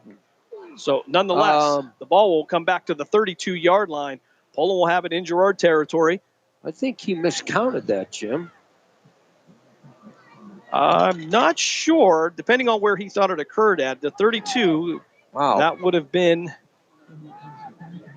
right around the 17-yard line then. But nonetheless, Poland will have the ball on the left hash mark, 1st and 10 at the Girard 32-yard line. 5:06 left here, first quarter. Camara in the shotgun this time. One running back to each side. On the read, he's going to keep it himself off the left side. May have gotten a yard on the play. It'll bring up 2nd and 9 now for Poland. Yeah, good job by the defense. Girard there just swarmed all over that. Maybe he should have given that because it looked like they swarmed to him instead of handing it off. So 2nd and 9 at the 31-yard line. Vito Camara return, called back after, I believe it's going to call it a blindside block is what it was. Okay, makes sense. 15 yards on that for sure. And now Camara in the shotgun, one running back to his left. On the read, he'll hand this one off to the near side. It'll be David Zippolita cutting back to the inside. He'll be wrapped up by Hess Cardona. And actually they'll say that Zippolita gained a yard on the play. So 3rd and 8 now for Poland as we approach the 4-minute mark of the first quarter. Yeah, I'll tell you what, Girard's got some good speed, and I'll tell you, they get down that line quick, and they're trying to go outside. I really think they got to experience inside a little bit or get some quick throws in. So interestingly, David Zippolita and Delomo going to head to the sideline. Vito Camara going to the quarterback position, the senior, who we can call, I guess, the surprise. It was not supposed to be here this year. Had moved during the summer, but came back T formation with Camara. He'll take it himself off that right side, trying to find some room patiently. Going back to the other side, has some room, and he's going to have one blocker in front of him. Camara to the outside, 10, and he'll fight his way down near the 5-yard line. And we got Flags a flag coming in. Wow. And it was a block from Colt Arnold that led it. But now we'll see what the flags are going to be. There was a rugby-type scrum on the left side. Oh, and somebody got a helmet off. Yeah, Camara coming out of the pile maybe without a a face helmet. mask. That'll be quite the face mask if you took the helmet off. Yeah, he come up with no helmet, so either he got hit or Camara now bent over with his helmet. Don't know if he's trying to fix the helmet or if he got a little dinged up. But our officials talking right around the 10-yard line on the far side. Personal foul, face mask. Yep, Indeed, Coach, that's you're what right it on was. that. That will be half the distance to the goal. That'll be 1st down for Poland. And this is near where they would have started after the punt return. I was going to say. So 3:22 left here, first quarter. Girard with a 7-0 lead. Poland now knocking on the door as they will have the ball 1st and goal at the Girard 4-yard line. Now let's see if Girard's going to be able to tighten up and keep them out because they have a couple of times knocked them backwards. So we'll see if they can test the waters here. If Poland gets a little fancy, you're not going to outrun this Girard football team. Poland to the line, T formation. Zumas will be the tight end to the right. Seifert to the left. Camara under center. He'll hand this one off to Pano Zippolita, who will spin and into the end zone for the touchdown. Poland with a 4-yard touchdown run. Cuts the Girard lead to 7-6. 3:08 left here, first quarter. Yeah, I'll tell you what, Pano was definitely determined to get in there. Somebody came at his legs and looked like he jumped right over top of him and then dove into the end zone. So good job right there by Poland. And I really thought Girard, they were going to buckle down and maybe get him knocked back. But yeah, the initial contact was there. Yeah, it was there. However, Zippolita working off that left side, spun and took one leap into the end zone here. Camara will be the holder on this. Salvi Karamusa, the freshman kicker, will come in for the conversion. 3:08 remaining here, first quarter. Snap is back. Kick is up. And it's a low line drive, but it is good. I'll tell you what, Jim, that was another kick. Wow. Not pretty, but it did get the job done here. Exactly. So 3:08 left here. First quarter. I believe we've already had our first quarter break here, so we will keep it right here as we try to take you to the Discount Power Sports scoreboard update from around the valley. And right now, Villa Angela St. Joseph has a 7-0 lead over Canfield. Fitch and Walsh Jesuit tied up at 7. That a great matchup there. Mooney leading Garfield 7-6. McDonald leading Monroeville 7-0 on Western Reserve Radio 2, Sports Radio 1240. And over on the PA side, it's Hickory with a 7-0 lead over Sharon. Hickory Hornets. So Poland to kick this one off. All kickoffs brought to you by the Village Tavern. What a great night for football, too, Jim. I'll Absolutely tell you, little cool, but I'll tell you what, they're getting after it. So both these teams, as we talked about, a little mistake by Poland, a little mistake by Girard, and, right now, tied 7-7, and this is something we experienced and figured it would happen. All kickoffs and field goals brought to you by the Village Tavern. For nearly 100 years, the Village Tavern has been one of the area's favorite local spots for great food, cold drinks, and a laid-back atmosphere. Village Tavern is located at 746 North Main Street in Hubbard, or online at villagetavern3.com. Aiden Baranches put a boot into this one. This one will head towards the near side. Fielded and dropped at the 11-yard line. Still in, and it's rolled it back inbounds, but it's going to be down. And Girard will get the ball right around, I believe, the 12-yard line. And that could have been disastrous for Girard. Tremaine Kennedy, a 5'10", 180-pound freshman. I don't know if he had a problem seeing it in the lights. Well, but I want to tell you something. That young man's got to learn. If you muff one, you better jump on it, because if that ball didn't hit the white, Poland was right there, and that could have been disastrous for Girard. Because he was kicking himself, jumping up and down, knowing what a mistake he made instead of concentrating on that ball, and it finally hit the white. Got to be careful. All right, so 1st and 10 for Girard. Actually mark it at the 7-yard line. Well, it says on the board 7-yard line, but it's actually the 11. Handoff. Actually, Pearson going to pull it. Contacted by Natoli. He'll push Natoli off, and it'll be knocked out of bounds near the 16-yard line. And Pearson, the hard runner, you can't try to wrap him up high. Well, I was just going to say that, Jim. You are not going to bring this strong young man up high. I mean, he is. You can see he's well put together. He's a strong young man. His legs go. You got to attack him low to bring him down. And to think, he's going to have 2 or 3 more years of development here in the weight room and just the overall football IQ. He's going to be amazing here in a couple of years. Absolutely. Again, this class of sophomore quarterbacks in the Valley, amazing. Pearson now in the shotgun, one running back to his left, twin receivers to the right. He'll pull it himself. Natoli again going to come up this time. He will go low on, wrap him up with a textbook tackle. And a flag after the play. Now what? We got flags all over. I have no idea. It's got to be a personal foul, I would imagine. This is going to be a dead ball foul. Nick Natoli missing a few games earlier. That looked like Poland's walking back. Can't be. Again, we talk about mistakes. You've made great plays right now. You had a 3rd and long, and now it's going to be a 1st down. So as Coach Pat Lance will say, the mental mistakes. Personal foul. As on Poland. They will move this ball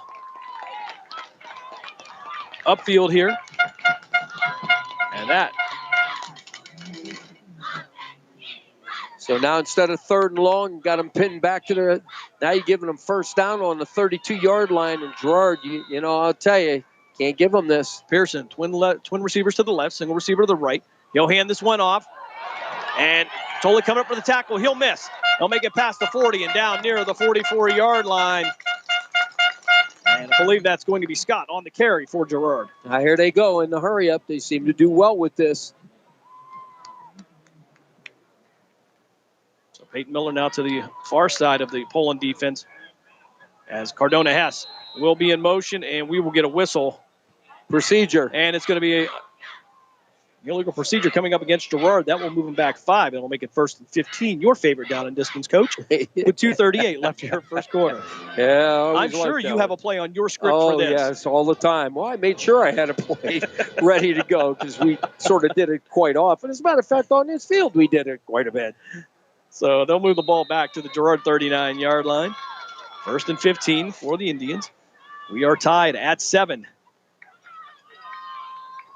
Girard taking the first drive down the field and immediately getting into the end zone. Poland chipping away and picking one up as well. Pearson giving it to Scott. Scott right up the middle. He'll get tripped up. Maybe a pickup of about 3 on the play. 2nd down now for the Indians. Pano Zipolita on the tackle. Or as he says with Zipolita. Polita. He says it the T very distinctly. Exactly. All right. So 2nd and 12 now at the Girard 42-yard line. Under 2 minutes to play here in this first quarter. Everything we thought it would be here is you're tied at 7. Pearson in the shotgun. Sam Scott in the backfield as well. 3 receivers to the right side, single receiver to the near side. Back to pass is Pearson, stepping up in the pocket, has room to run, still looking downfield, and he's going to be hit. And it's going to be intercepted by Poland. Poland taking it to the Girard 40-yard line. Kelly Mimo with the interception. Pressure being put on by Pano Zipolita. And Pearson took a little bit of a shot, knocked him off the back of his feet, and that caused the interception. Well, he's going to learn as a young man, you cannot force things, and that's exactly what he did. Instead of just taking the loss and getting out of bounds, stopping the clock, he tried to force it, and then that was all she wrote. He'll learn. He's a young man, and he'll get it, and I'm sure he'll get it back. So Kelly Mimo with his first interception of the year.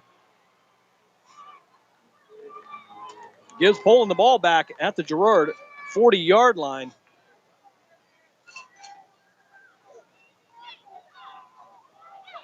First and 10 for the Bulldogs. Kamara in at quarterback. He'll call his own number upfield past the 40. He'll fight his way down near the 37. Ooh. Looked like a little headgear grab. I'm shocked that they didn't throw something on that one. Wow. Pickup of 3 on the play. 2nd and 7. Now for Poland. Gee, I hope David Zipolita is okay. We have not seen him.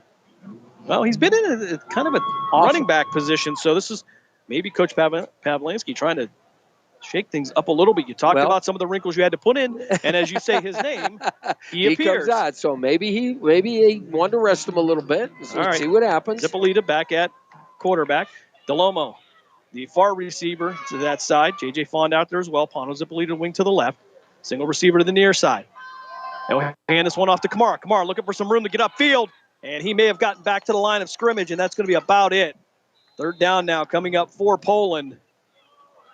Well, we got about a yard on that one. I tell you, a very hard fought 1 yard. Maybe a generous spot there for the Bulldogs, but they will take it, I'm sure. They'll mark this at the 36-yard line. Poland will have to get to the Girard 30-yard line, so 3rd and 6 for the visiting team. I think they're going to just let this one run down, Jim. That'll be it at the end of the first. 10 seconds left here in the first quarter. Both teams will head to the sideline, so we will step aside for a break. After 1, Poland and Girard all tied up at 7 here on the Youngstown Patricians High School Football Game of the Week on Western Reserve Radio and WRQX AM 600 The Patriot. We're back on the other side.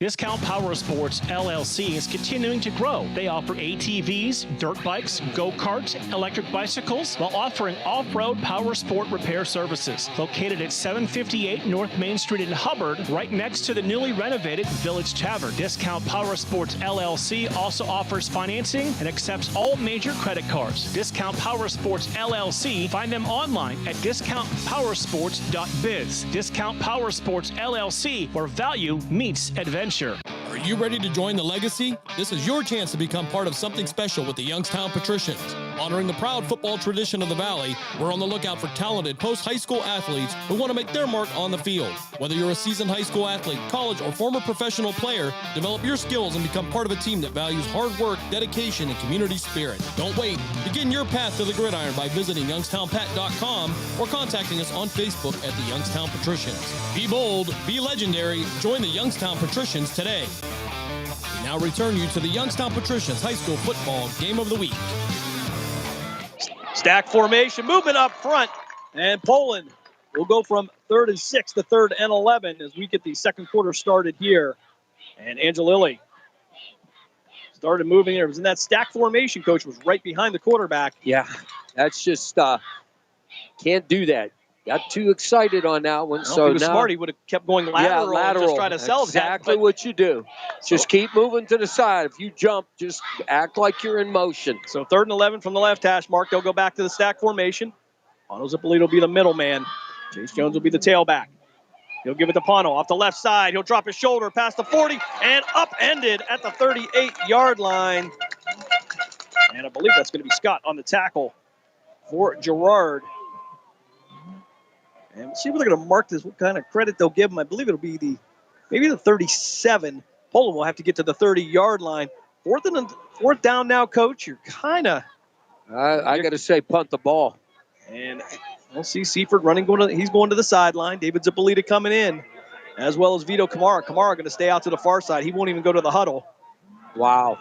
And see if maybe Zippolito looking for a little bit of a hard count here. He'll be in the shotgun. One running back to his right. And Girard is going to take out a timeout with 11:15 left here in the first quarter. Keep it right here again. We'll take a look at the Discount Power Sports scoreboard update. Angela St. Joseph still with a 7-0 lead over the Canfield Cardinals. Farrell leads Kern City 8-7 over on the PA side. West Branch and Perry are scoreless in the first quarter. Good luck to Lucas Black and the West Branch Warriors there out of Beloit. They are up in Ashtabula there. Beautiful stadium at Perry.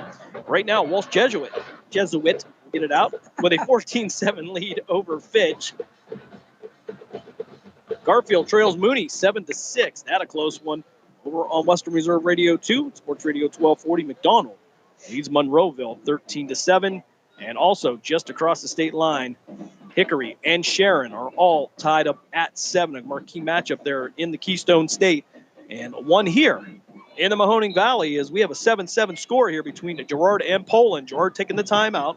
Poland with a 4th and 7 at the Girard 37-yard line. They're going to go for it. They have enough confidence in their receivers and the quarterback. But I'll tell you what, Girard, they're going to pin their ears back, believe me, and they're coming. Zippolito in the shotgun. Kamara will now move out to the left side. Chase Jones to the right of the Poland signal caller. Back to pass. 3-step drop, stepping up, has some room out to the far side. Still looking downfield, directing traffic. He will throw this down. It's going to be picked off at the 20-yard line. And Girard will down this at the 22-yard line. And for all intents and purposes, as good as a punt. Yeah. It was now what do we got? And some flags coming in as a dead ball foul. Those came in well after the whistle. That's 3 on Poland. They have got to settle down. There's another. Now they had them down at about the 20-some-yard line. Now they're going to be 15 yards. So that's going to bring them to around the 38-yard line. 11:04 left. Here's the officials. We'll talk amongst themselves on the far side of the field. Again, these are dead ball fouls. So dead ball foul, personal foul against Girard. And then we'll see if they're going to offset it. All right. So once again, we'll just pretend it didn't happen. We don't know what happened underneath that pile, so. Maybe they don't either, Coach. Maybe they don't either.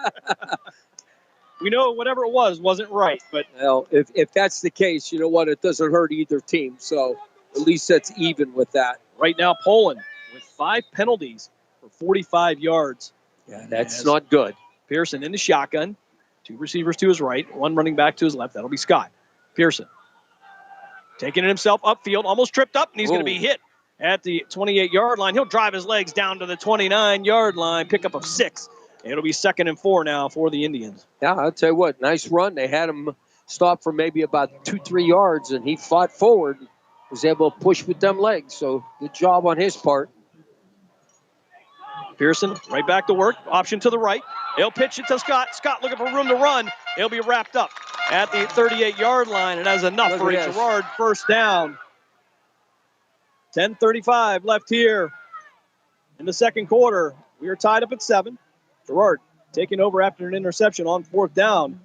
Well, I'll tell you what, both teams are a little chippy, but I'll tell you what, I watched the receiver for Girard just holding on. Scott with the carry, past the 40 and down near the 43-yard line. Pick up a 5 on the play. They'll say actually 4. So 2nd and 6 now as Girard will go right back to the line. 3 receivers to the left of Pearson. Empty backfield now. He'll have 2 receivers to the right on the short side of the field. Pearson plants his feet, fires out to the far side. It's going to be caught down on the knee. Down. And unfortunately, not NFL, so you cannot get up and run. However, it looked like he had some space to work. And that was going to be Jaden Wade on the reception, the 6'1", 175-pound wide receiver. Yeah, that's what that I saw that we had a problem with Poland before when they run that trips. If they hit that center receiver and the 2 receivers are able to plus out, it gives them a lot of room, and he would have been running for a lot.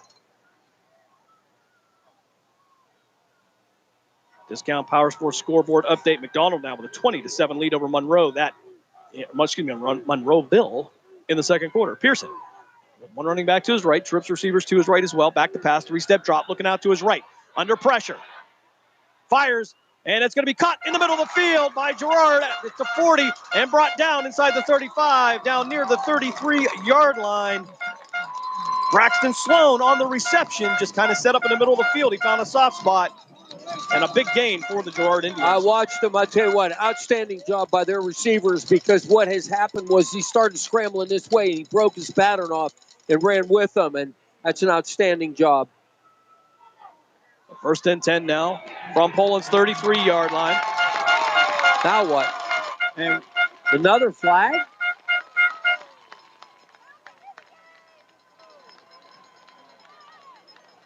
Missed the penalty on that. It was on the backside of the play. The referee gave the call from the other side of the field. But wow. This ball, holy mackerel. What is this? Well, that'll go from the 33 to the 18.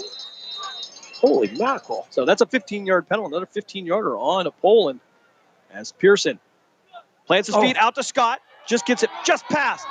Peyton Miller out to the left side, going to be brought down inside the 5, down near the 4-yard line. Scott sets up Girard 1st and goal from near their own, the Poland 4-yard line. Yeah, absolutely. I'll tell you what, Girard's giving them fits. Poland's got it. They got to calm down because these penalties are killing them. Right back to the line now. Pearson in the shotgun. He'll take it himself. Looking off the right side, has some room to run. And he's going to reach it into the end zone for a touchdown. Girard takes a 13-7 lead with 8 minutes and 50 seconds left. Second quarter, 3-yard touchdown run. And the penalties costing the Poland Bulldogs. Yeah, you can't, I'll tell you right now, you've got to wrap this young man up. You cannot just swipe at him because you're not going to bring him down. They should have found that out from the last game on that 2-point conversion. You got to hit him and wrap him and drive him. 13-7 is the lead. Snap is back, kick is up, and the extra point is good. 8:50 left here, second quarter. Girard takes a 14-7 lead. We'll step aside for a timeout. You are listening to the Youngstown Patricians High School Football Game of the Week here on Western Reserve Radio and WRQX AM 600. We're back on the other side.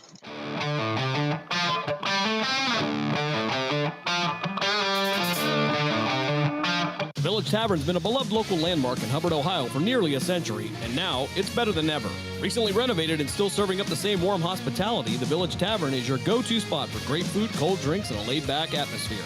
Whether you're stopping in for dinner, catching up with friends, or just looking to relax, you'll enjoy a full menu of American favorites, rotating drink specials, and friendly service that makes every visit memorable.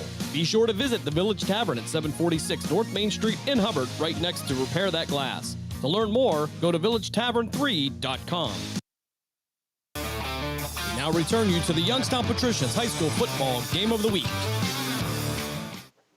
So after the play, there was a penalty against Girard. Was it unsportsmanlike, I believe, Coach? Or was that a personal foul? Okay, no, they said unsportsmanlike. All right. He did unsportsmanlike. So that is going to push him back 15 here on the kickoff. That should give Poland some decent field position to start with 8:50 left here in the second quarter. Well, I'll tell you what, I'd have that team over there right now huddled up.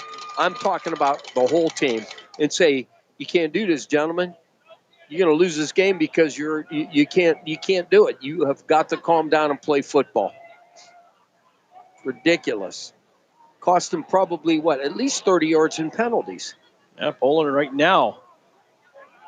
Just on that drive.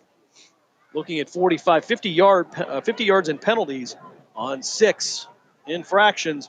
Girard right now with 4 penalties for 22 yards. And they will set this up to kick from the 35-yard line.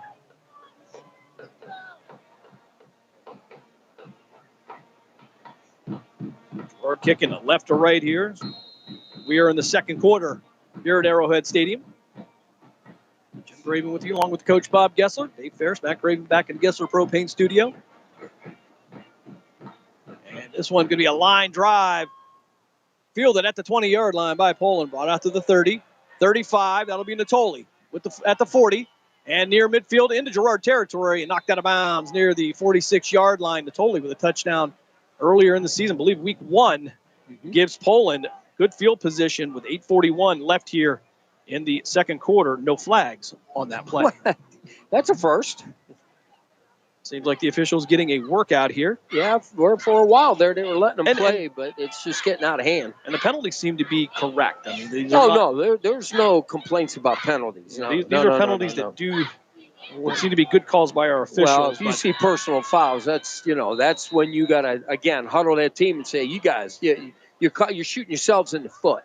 All right, so Poland will have the ball 1st and 10 at the Girard 47-yard line, plus side of the field, I formation. Angelilli the fullback, Chase Jones the tailback, twin receivers to the left, and I believe Poland will have to take a timeout. That'll give us an opportunity to take a look at the Discount Power Sports scoreboard update from around the valley. Again, the number of teams dwindling, and local teams will dwindle by at least 1 based on this game here. But right now, Villa Angela St. Joseph extends their lead 15-0 over Canfield. West Branch and Perry are scoreless in the second quarter. Great defensive battle there. We expected that. West Branch, a physical team. Walsh Jesuit with a 14-7 lead over Austintown. Fitch Mooney has extended their lead over Garfield 21-6. McDonald leads Monroeville 20-7. And over in Sharon leads Hickory by a score of 10-7. Now, the winner of the Mooney game will play the winner of this team. Indeed, they will. Okay. So this is a game of interest for both sides. As we work our way through tonight, ball at the 47-yard line now for Poland. Hard to take the timeout.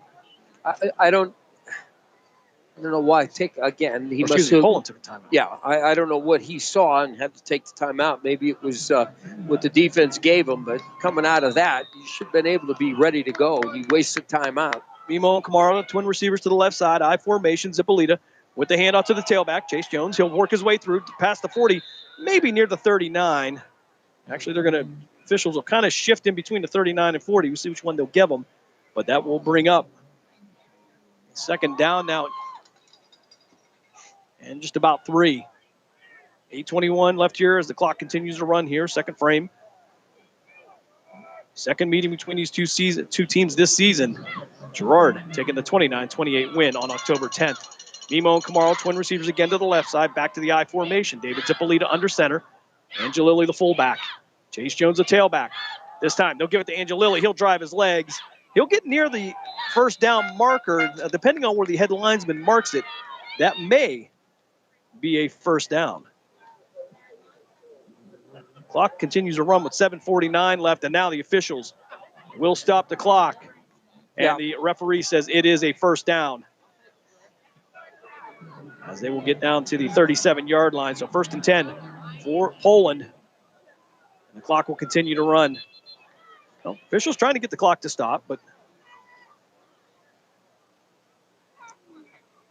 we will have an official stoppage with 7:33 left. See if they put any more time back. Yeah, they should. It should be 7, maybe 36, 37. 1st and 10 now for Poland. They'll mark the ball at the 37-yard line. Coach Pearson trying to get an explanation here. Okay, 7:48 is what they said. So the officials will ask for 7:48, and they will get it. So Poland from the center of the field. We'll have Kamara to the far side. Anthony DeLomo to the near side. Again, I formation. Hand off to Chase Jones. Jones cutting back to the inside. He'll drive his legs and get down near the 32-yard line. And we're going to get some whistles, some angry whistling from the officials, as we like to call it. Okay. Didn't see any flags. They warned. Oh, they said. All right, so they're going to send somebody to the sideline for a little cooling off period. That looks like that's going to be Tanya that's going to head to the sideline. John Tanya, and then he'll be replaced by Noah Meinhardt. Meinhardt, the 6'4", 255-pound sophomore. And they sent Drake McGregor on this sidelines too, Jim. I think it was McGregor. All right, so we'll say those two were sent to timeout. Yes. Go to your room. As it'll be DeLomo and Kamara, the receivers to each side. I formation. David Zippolita back under center. He'll give it to Chase Jones. Jones off the right side, looking for some room to run. And he will trip, zip, and fall all the way down to the 28-yard line. And I think the scoreboard and the field don't agree much on what's going on here, but the ball will be at the 31-yard line. Poland will have to get to the Girard 27.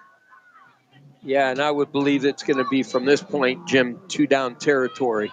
Yep. 7:01 left here as the clock will stop. As the runner went out of bounds, Kamara will come in from the sideline at the quarterback position. So an exchange back and forth between David Zippolita and Vito Kamara. T formation this time. Angelilli, Zippolita, and Jones.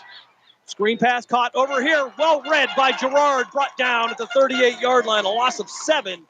And it's going to be a 4th down now coming up for Poland. Girard saw that developing and instantly was all over that. I'll tell you what, Girard's got some smart players. They read the plays, so they're well coached. They see what's going on, and they react. They don't. He stayed home, and that's why he was able to get there. Read that play perfect. So, yeah, I would assume Coach Pav's going to punt. Vito Kamara will come on to punt. Girard will send a returner back. That'll be Braxton Sloan. Kamara punting from the 50-yard line. Just a soft kick here. Sloan will field this one at the 5. He'll find some room to run and brought down near the 16-yard line. 6:06 left here in the second quarter. Girard with a 14-7 lead. Poland chipping away at that drive, but it's going to stall out. Yeah, I'll tell you what, they had perfect field position, and they squandered it a bit. But I'll tell you what, can't take nothing away from Girard's defense. I'll tell you what, this team is well coached. They are well disciplined, and they get after it. So Poland's really got to calm down and play football. We'll get an opportunity to thank all of our sponsors here tonight as Pearson will go to an empty backfield. 3 receivers to his left, 2 to the right.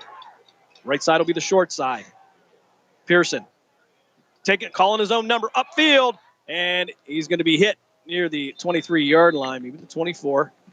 And that will be Angelilli on the initial contact. Yeah, but here's the thing, Jim. They had him almost in the backfield for a no gain, but they're not being able to bring him down because he runs so low to the ground, and he's tough. Pearson back to his left. He'll hand it off to Scott this time. Flag on the play, and Scott will fight his way out past the 30 down to the 31, but Old DeFones is... I got to assume it's offense. The flag came right at the snap of the ball.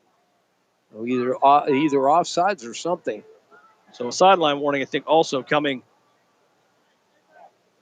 Was that a sideline warning? And yeah. That's what it was. Our referee will indicate that. So that's first down. Yep, sideline warning will come at 5:38 left here, second quarter. Girard 14, Poland 7. They'll mark the ball at the 31-yard line. So Pearson in the backfield, Scott behind him.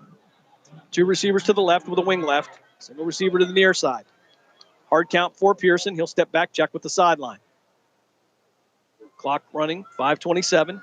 13 seconds left on the play clock. They're going to take their time. Girard moving left to right on your devices.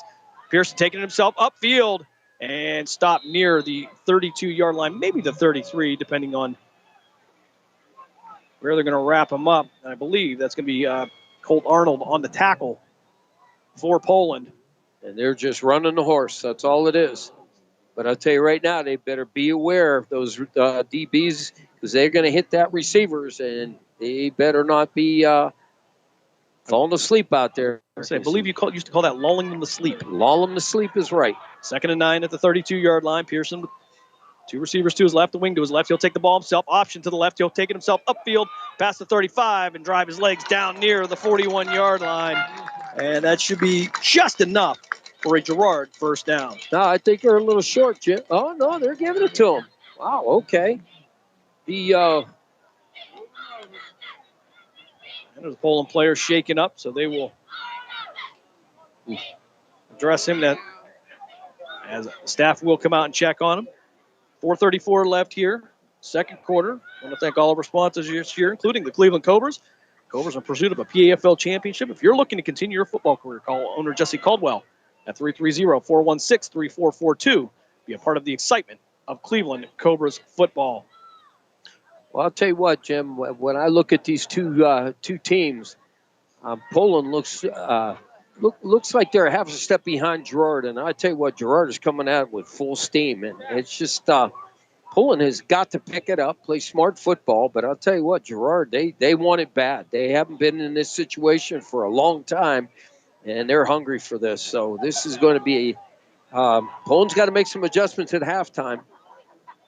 Also want to thank Discount Power Sports for their support. Your go-to store for discount ATVs, dirt bikes, go-karts, electric bikes, and more. Visit Discount Power Sports at 778 North Main Street in Hubbard or call 330-717-4441.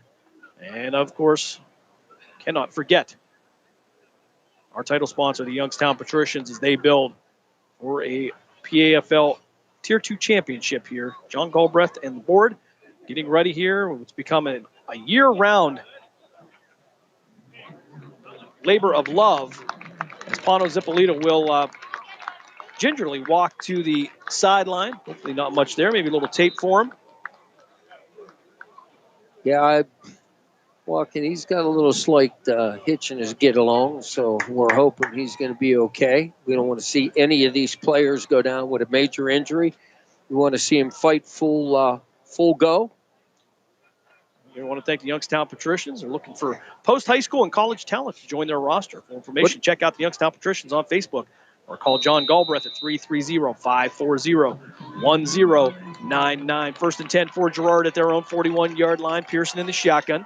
Scott offset to his right side. Wing to the right. He'll pull it. Quick pass out to Lipinski. Lipinski at midfield is going to be knocked out of bounds near the 38-yard line. I thought Kamara was going to be held on the near side, but no call on the play. Wow. And that'll be a first down for Girard. 4:14 left here, second quarter. Mark the ball on the right hash. And Girard will go right back to the line. Pearson in the shotgun. Scott to his left this time. Wing left. Twins left. Scott with the carry. He'll tiptoe through the hole, past the 35, down near the 33. So a pickup of 6. Yeah, now they're just doing hurry up. They got Poland on their heels here, and they want to go in with a 2-score lead at halftime. Poland won't get the ball to start the third quarter. Pearson, hand off to Scott. He'll hit the line, maybe pick up a couple yards on the play. And it'll bring up third down for Girard. Just under 4 minutes to play. We got another flag. And a dead ball personal foul coming up here. This came way after the whistles. Yeah, We'll see if our dead ball personal foul against Girard. Yeah. Okay, so no offsetting this time. So this one will count against Girard. So Girard now 37 yards on 5 penalties unofficially. And make no mistake, the officials have been lenient here, as it'll be third down now from the 47-yard line, still on the Poland side of the field. Girard will have to get to the Poland 29 for a first down. From the 47 to the 29 as Pearson will talk with Scott in the backfield. Heavy to the right side, 2 receivers wing right. Lipinski going to go in a high motion. Pearson looking for him on the pass. looking for the screen, not there, but he'll get Scott over on the near side. Scott still in the backfield, and he'll be knocked out of bounds at the Girard 49-yard line. That's a flop. That's a flop. Wow.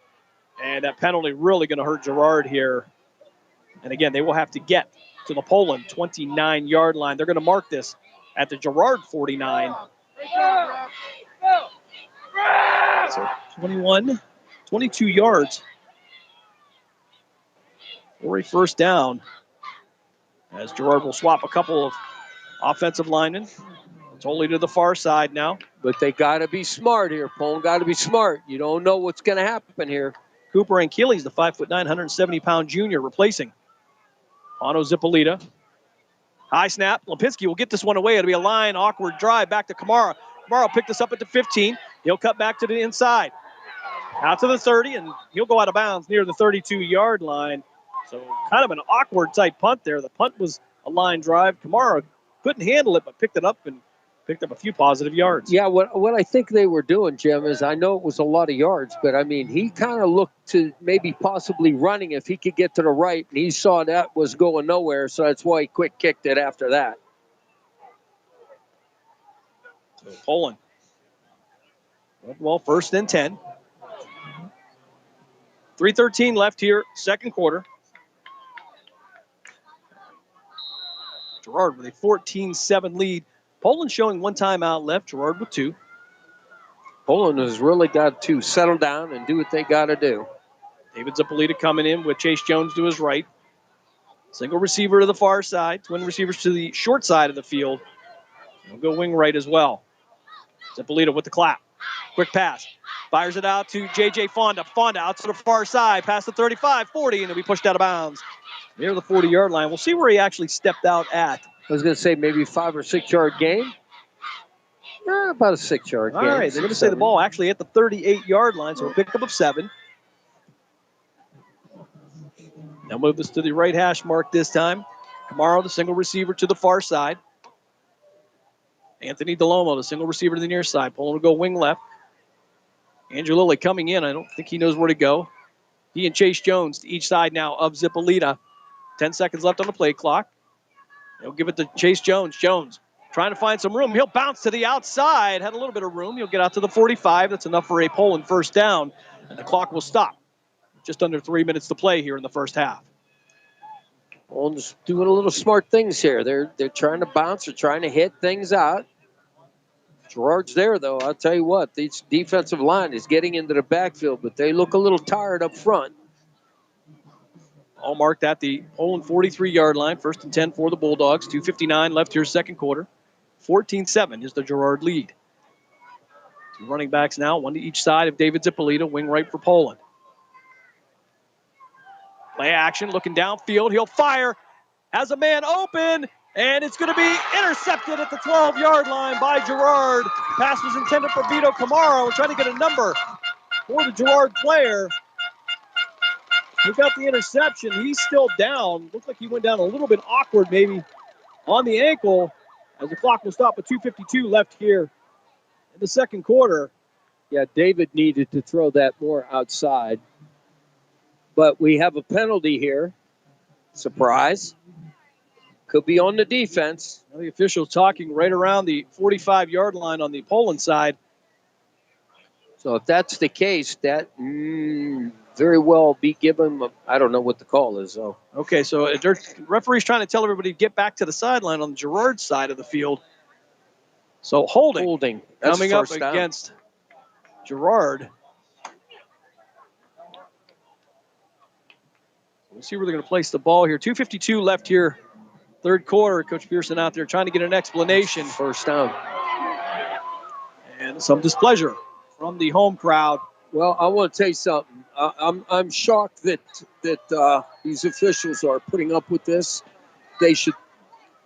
I've said this before. These coaches spend too much time on the field. They don't like it. They need to throw a flag. You know what? We've seen so much of that this year, Coach. Yeah, I hate this. Coaches out at the hash marks, past the numbers, and it's really becoming an obstruction to the game. It is. It is. They got to stop. If you have any questions, you got to call the official over. You can't walk onto the field like they're doing and holding the game up now. And we've seen that from multiple teams here. Oh, absolutely. It's not just Girard's, Coach. We've seen it all the time. You can't do that. All right, so Poland will still have the 1st and 10. Heck, guy used to stand a foot in there, and they would come yell at me. Well, I think there was more to that. Oh, come on now. 1st and 10 from the Girard 47-yard line. Single receiver to the near side. That'll be DeLomo. Zippolita in the shotgun, one running back to each side. They'll go wing left. As we get the whistle for play, Zippolita with the handoff. Kamara looking for some room to run. He'll have to elude one tackle, cut back inside, and actually what should have been a loss on the play ends up being a gain to the 43-yard line. Pick up a 4. 2nd and 6 now for Poland. That was all Kamara on that. Absolutely. So Fonda and Kelly Mimo checking in for Poland. Angelilli headed to the sideline as well. He'll be accompanied by Pete Zumas. Poland now 2nd and 6 from the Girard 43-yard line. 2:16 left here, 2nd quarter. Mimo, the outside receiver of the 3 on the right. Single receiver to the near side. Zippolita rolling out to the far side, looking downfield, has time. Fires across his body, caught by J.J. Fonda at the 30. He'll drive his legs down near to the 26-yard line. And that's a 1st down for Poland with just under 2 minutes to play here in the half. Good throw, good catch. Over on Western Reserve Radio 2 and Sports Radio 1240. McDonald now with a 27-13 lead over Monroeville. That game, of course, brought to you by Mark Means and Dave Clark. Matt Craven pushing the buttons for them. We have the illustrious Dave Ferris, the one and only. Illustrious. If you can go to Amazon and get one, I highly recommend it. All right, tight formation for Poland. Single receiver to the far side. Zippolita in the shotgun. Jones to his left. He'll give it to Chase Jones off the right side. Jones with a little bit of room to run and into the end zone. Touchdown, Poland. 26-yard touchdown run. Chase Jones brings it within 1 point here with 1:24 left in the 2nd quarter. And again, the all-important coin toss. Poland will get the ball in the 2nd half. However, Girard with that fast-paced offense, Coach. Absolutely. I'll tell you what, though.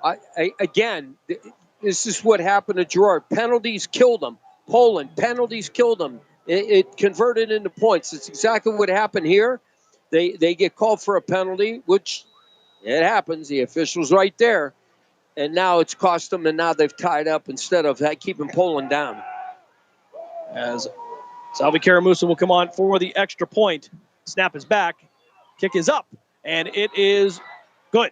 1:24 left here, 2nd quarter. We are all tied up at 14. We'll step aside for a quick timeout. You're listening to the Youngstown Patricians High School Football Game of the Week here on Western Reserve Radio and WRQX AM 600. We're back after this.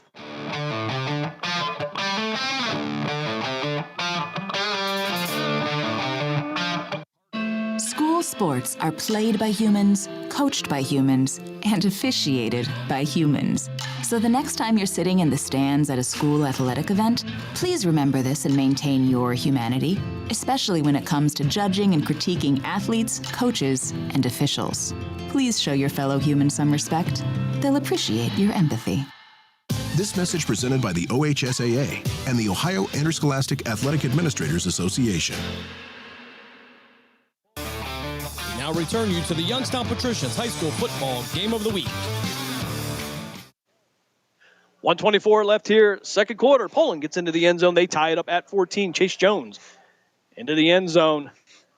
But Poland still with some work to do as that very fast Girard offense can score very quickly. Absolutely. And you know what? We haven't seen any speed. And I'm waiting for Lipinski. He's kind of been quiet today, Jim. So yeah, you feel like he's about to. I feel like he's going to explode here. But we'll see what happens. Branches with the kickoff, end-over-end kick. Will be fielded at the 15-yard line by Girard. Bobbled a little bit out to the 20. Tripped up at the 25 and down at the 27-yard line. And Girard will have the ball 1st and 10 as we're going to have a brawl in the middle of the field now. Flags everywhere. And I believe the number one, the guy they're looking at right now is probably going to be Pete Zumas. And I don't know about the offsetting penalties on this one, Coach. If there is, there's going to be a lot of offsetting. There's just no reason for this. None whatsoever. Play the game, and that's it. 1:19 left here, 2nd quarter. As the officials will have to get together, they'll have to sort through this one. While they are doing that, we'll take a look at the Discount Power Sports scoreboard update. What a better opportunity we could have as Villa Angela St. Joseph leads Canfield 22-0. Officials, though, congregating on the far hash marks. Mogador leads East Canton 26-0. Lake Catholic with a 3-0 lead over Glenville. That at the half, Coach. Glenville always in the playoffs, always tough. Perry now takes a 6-0 lead over the West Branch Warriors.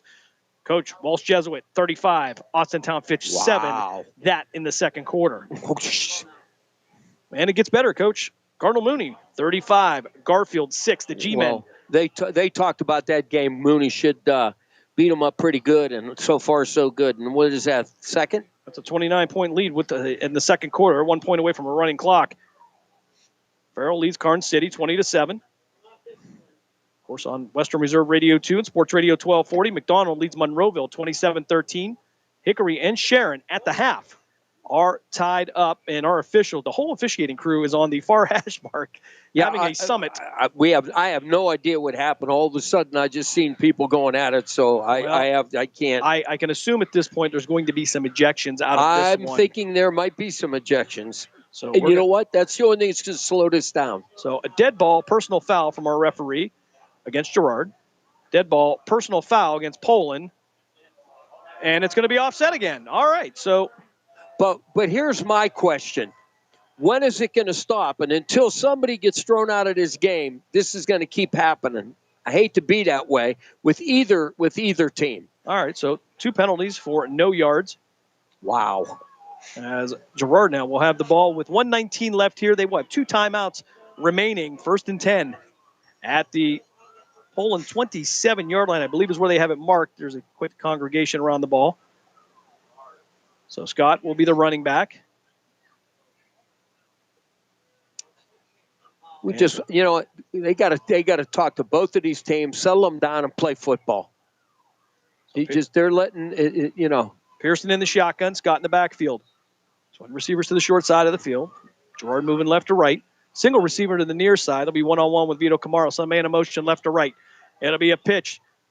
Forward pitcher, Lipinski. That's a hold. We just talked about him, and he'll be wrapped up. Maybe after he gained a yard on the play. And Vito Camaro comes up with the ball, and the official's going to say no, he was down. Camaro standing in the end zone, and the official will say that his forward progress was stopped as Camaro ripped the ball away with 1:05 left here in the second quarter. So whistles here, and clock will stop with the 1:05. Again, Girard with 2 timeouts.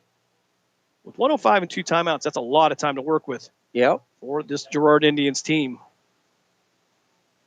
Twin receivers to the far side as they are trying to set up here. now we got the officials huddling again.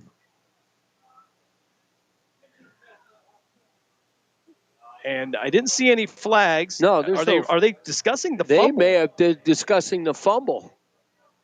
All right, so no call from anybody. They will go back to their positions as they will give the coaches the explanation. Coach Pavlansky over there kind of animated as I believe they were they must have been trying to discuss the fumble.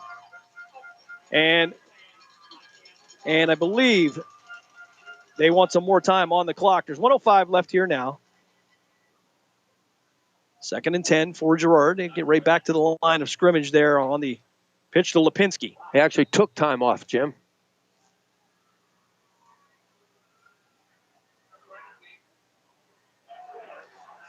And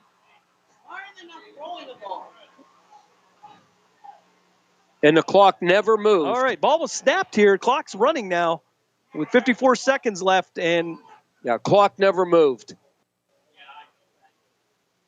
Some confusion down on the field here between our officiating crew. Well, I don't know if he rolled the clock before they snapped. I think what they want to do is run that time off the clock, and then I'm going to say maybe 45. If you're just joining us here, 54 seconds left in the half. Poland and Girard tied up at 14. 49. All right, so they want 49 seconds on the clock. And we'll account for that. Girard, it's rolling. 3rd and 12. for the Indians here now. Clock is rolling with 40 seconds. Yeah, they wound it. And Scott and Pearson in the backfield checking with the sidelines. Twin receivers to the left. Cardona Hess will be on the left side there. We'll keep an eye on him as well. Single receiver to the near side. That'll be Braxton Sloan, the sophomore. Better be careful because he got an arm and he can get it out there, so they got to be careful. Pulling one high safety. They'll hand this one up to Scott. Scott trying to work his way forward. He'll get bounced around a little bit, pushed back. And that'll be a stop for the interior of that Poland line, led by Colt Arnold, the 6', 240-pound senior. And that is the halftime. All right, so after an exciting half here, nothing accomplished. We will head to the locker room, all tied up at 14. We'll step aside for a timeout. We'll come back on the halftime show here for you at Arrowhead Stadium in Girard. You are listening to the Youngstown Patricians High School Football Game of the Week here on Western Reserve Radio and WRQX AM 600 The Patriot. We're back after this.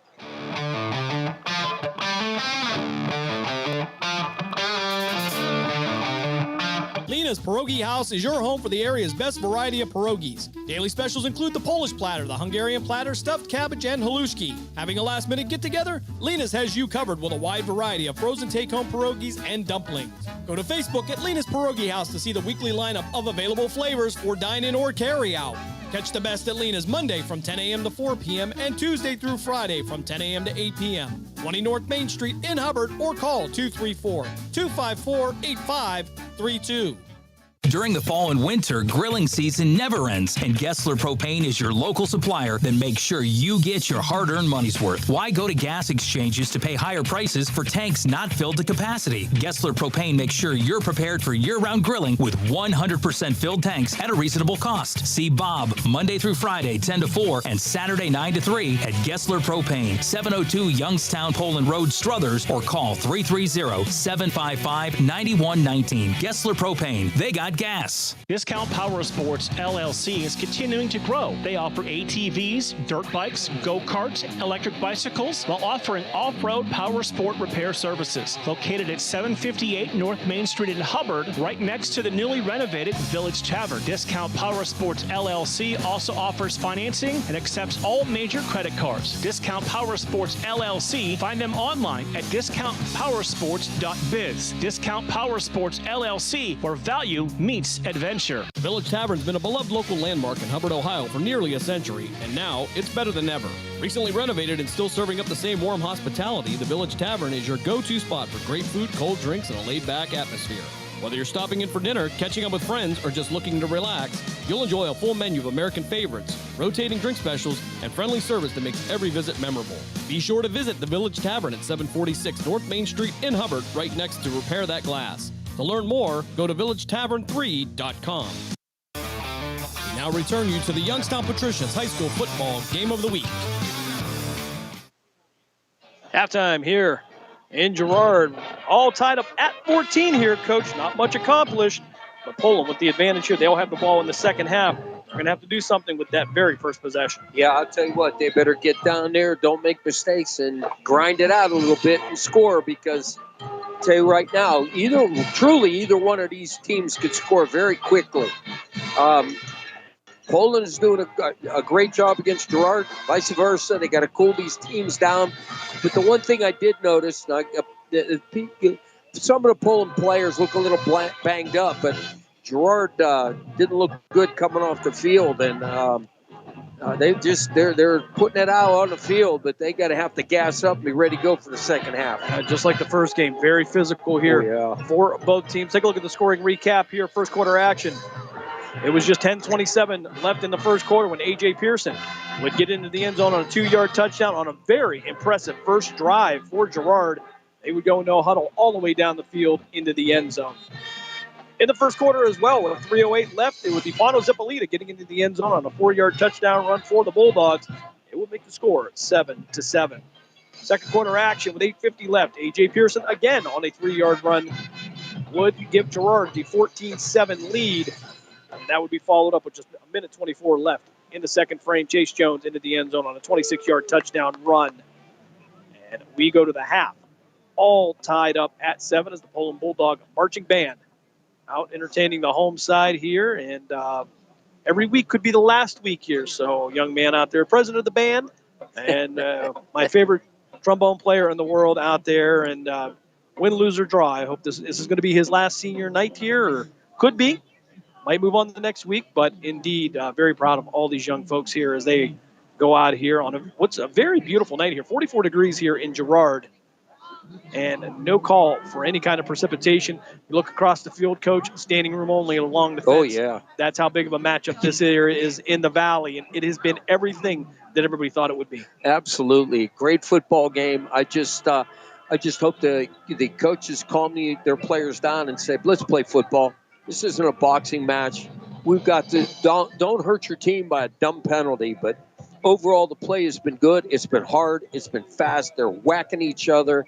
And I'm excited for these kids because they want both teams. Both teams want it so bad. And Poland's been there more lately than Girard, so Girard's tasting it. And they want a piece of that pie, and I don't blame them. Certainly a chess match right now between Coach Pearson and Coach Pavlansky. And again, nothing accomplished. We are all tied up at 14. And we talked earlier about a fundraiser, a good cause here for Katie Martin. She is a devoted mother of 3 and a loyal friend and a dedicated nurse here at Mercy Health Youngstown in the area. She is battling breast cancer. She's faced with chemotherapy and surgery. They're having a cooler raffle for her. And they listed some great reasons why you should do this, Coach, because Katie's fight's hard. Every dollar is going to help them, even though if you've been through it, it's a very expensive process. Medical bills are not cool, but this cooler could be if you are into adult beverages. Normally we don't promote that. However, this is for a good cause. And then, of course, beating cancer takes a village, and maybe a little bit of a cold drink here. And to help this young lady out, you can buy a raffle ticket for $10 each. Drawing will be on November 17th, and you can send it via Venmo to Katie's Fight is Our Fight. That's K-A-T-I-E-S. Fight is Our Fight. All entries will receive a ticket number. Of course, your support is appreciated for this great servant of people there at Mercy Health, and indeed, she is that.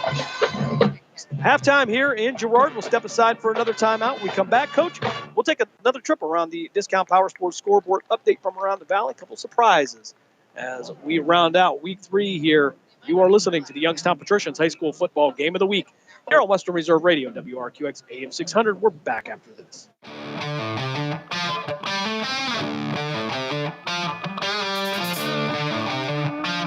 Are you ready to join the legacy? This is your chance to become part of something special with the Youngstown Patricians. Honoring the proud football tradition of the Valley, we're on the lookout for talented post-high school athletes who want to make their mark on the field. Whether you're a seasoned high school athlete, college, or former professional player, develop your skills and become part of a team that values hard work, dedication, and community spirit. Don't wait. Begin your path to the gridiron by visiting youngstownpat.com or contacting us on Facebook at the Youngstown Patricians. Be bold, be legendary, join the Youngstown Patricians today. Lena's Pierogi House is your home for the area's best variety of pierogies. Daily specials include the Polish platter, the Hungarian platter, stuffed cabbage, and halushki. Having a last-minute get-together? Lena's has you covered with a wide variety of frozen take-home pierogies and dumplings. Go to Facebook at Lena's Pierogi House to see the weekly lineup of available flavors for dine-in or carry-out. Catch the best at Lena's Monday from 10 a.m. to 4 p.m. and Tuesday through Friday from 10 a.m. to 8 p.m. 20 North Main Street in Hubbard, or call 234-254-8532. Are you tired of switching apps just to catch your favorite shows and live events? Say hello to the iMedia One Network app, your one-stop destination for streaming and everything that matters. From national sports to exclusive local content, Western Reserve Radio, Western Reserve Radio 2, and City View Sportscast are now all in one place, anytime, anywhere. Download the free iMedia One Network app on iOS and Android and unlock the future of sports audio in the palm of your hand. The iMedia One Network, your sports app in the Valley. Are you ready to hit the gridiron and make your mark? The Cleveland Cobras are recruiting players and coaches for the upcoming Premier Amateur Football League season. We're looking for passion, grit, and the relentless drive to win. Whether you're a seasoned vet or hungry rookie, your shot starts now. Join a brotherhood, build a legacy, strike with the Cobras. Follow us on Facebook at Cleveland Cobras Football, or for league information, visit PAFLfootball.com to get started today. Team Pride Cobras. We now return you to the Youngstown Patricians High School Football Game of the Week. Poland wrapping up their performance here at Arrowhead Stadium in Girard. And right now we are tied up at 14 here, as this game just as tight as the last one, just as physical as the last one. An interesting, I guess, side note, Coach, is the fact that there has not been a passing touchdown here in these two games yet. They have been all on the ground. Yeah, that's and they throw to get there. It's just and they haven't really done much of it. But I'll tell you what, everything has been on the ground, and it's just been a, as they say, a ground war. It certainly has been in the trenches there. And, of course, the Discount Power Sports scoreboard update is brought to you by Discount Power Sports, your go-to store for discount ATVs, dirt bikes, go-karts, electric bikes, and more. Visit them at 778 North Main Street in Hubbard or call 330-717-4441.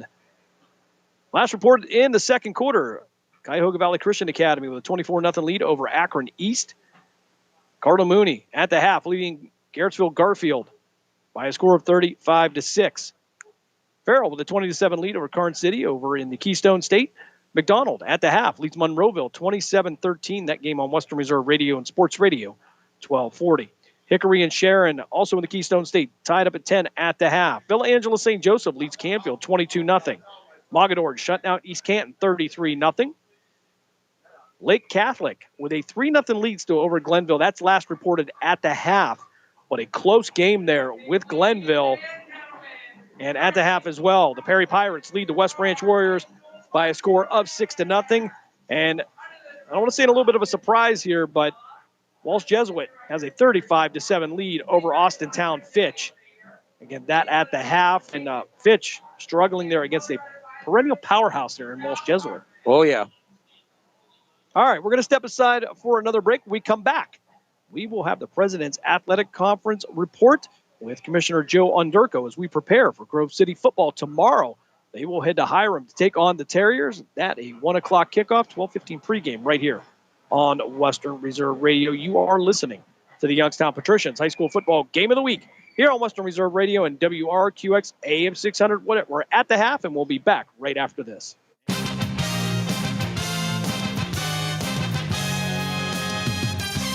Welcome to the final PAC football report for 2025 for games on November 15th. I'm Joe Underko. This week we will take a quick look back at last Saturday's football action in the President's Athletic Conference, while also previewing Week 11 games this weekend. Washington and Jefferson clinched a tie for the PAC title and the league's automatic bid to the NCAA D3 playoffs following a 49-7 win at Geneva. Grove City remained a game back behind the Presidents with their sixth straight win, a 28-14 road decision at Case Western Reserve. Westminster blasted Hiram 76-0, while Waynesburg outlasted St. Vincent 35-24. Finally, Bethany earned its first win of the season with a 17-12 final at Teal. Allegheny had the weekend off. Offensive PAC Player of the Week honors in Week 10 went to W&J senior quarterback Kellen Stahl with 384 passing yards and 6 TD passes at Geneva. Defensive laurels went to Grove City senior linebacker Caleb Brubaker with 15 tackles, 2 QB sacks, and an interception at Case. Special teams recognition went to Waynesburg freshman wideout Ethan Floyd with a block punt and TD return against St. Vincent. Newcomer of the week was Grove City freshman linebacker Nick Clemens, who posted 4 tackles, a sack, and a block punt with a TD return at Case. Week 11 has the league schedule closing with 5 conference contests, while Waynesburg has the bye. The game of the week features 5-4 Geneva traveling to Cleveland to face 4-1 Case Western Reserve at DeSanto Field at 1 p.m. The Spartans have won 10 of 11 all-time matchups against the GTs, with the only Geneva win being a 7-0 shutout back in 1977. Case head coach Greg Debelak talks about facing Geneva's Gino DeMarco in his final regular season game as DeMarco heads into retirement after 33 seasons leading the GT program. He buys into the values of Geneva College and the number of people that he's influenced and supported through the years. He's a special person, and it's going to be a special day for me that we're his last game. In other action, 6-3 Westminster travels to Latrobe for a 1 p.m. kickoff against 2-7 St. Vincent at Chuck Knoll Field. The Titans have won 19 of 22 all-time meetings against the Bearcats dating back to 1949, and have won the last 10 matchups, with the last St. Vincent win in the series being a 21-9 final back in 2011. First-year Bearcat head coach Casey Goff talks about the growth and development he saw in his program during his rookie campaign. I think the kids have responded positively to the things that we were looking to do. What we've been so pleased with is the effort. And no matter what's happening on the field, our kids continue to fight and they continue to battle. And that to a lot of people around the program has been very noticeable. After a Week 10 bye, 3-6 Allegheny will close the campaign by hosting 1-8 Bethany at Frank Fuhrer Stadium in Meadville at 1 p.m. The series between the programs dates back to 1926, with the Gators holding a 20-15-1 advantage all time against the Bison, including a 20-14 win in West Virginia last season. Allegheny head coach Braden Layer is wary of a Bethany squad that is hungry to close the season with a pair of road wins. Man, I mean, they're dangerous. Their quarterback is a heck of a playmaker. He creates when nothing's there. They've got some talented receivers on the edge that can make a lot of plays. And what stood out to me about the Teal game is the opportunistic defense. They're in it. You know, they are not going to give up. They're going to continue to fight till the last whistle. So we've got to continue to execute from play 1 through play 100 because they're good enough to beat you. 7-2 Washington and Jefferson will face its final hurdle before the NCAA playoffs as the Presidents host 1-8 Teal at Cameron Stadium in Washington at 1 p.m. Having already clinched their 28th PAC title, W&J faces the Tomcats for the 78th time, dating back to 1896, having won the past 18 meetings. The last Teal win at W&J was a 38-35 overtime thriller in their PAC championship season of 2005.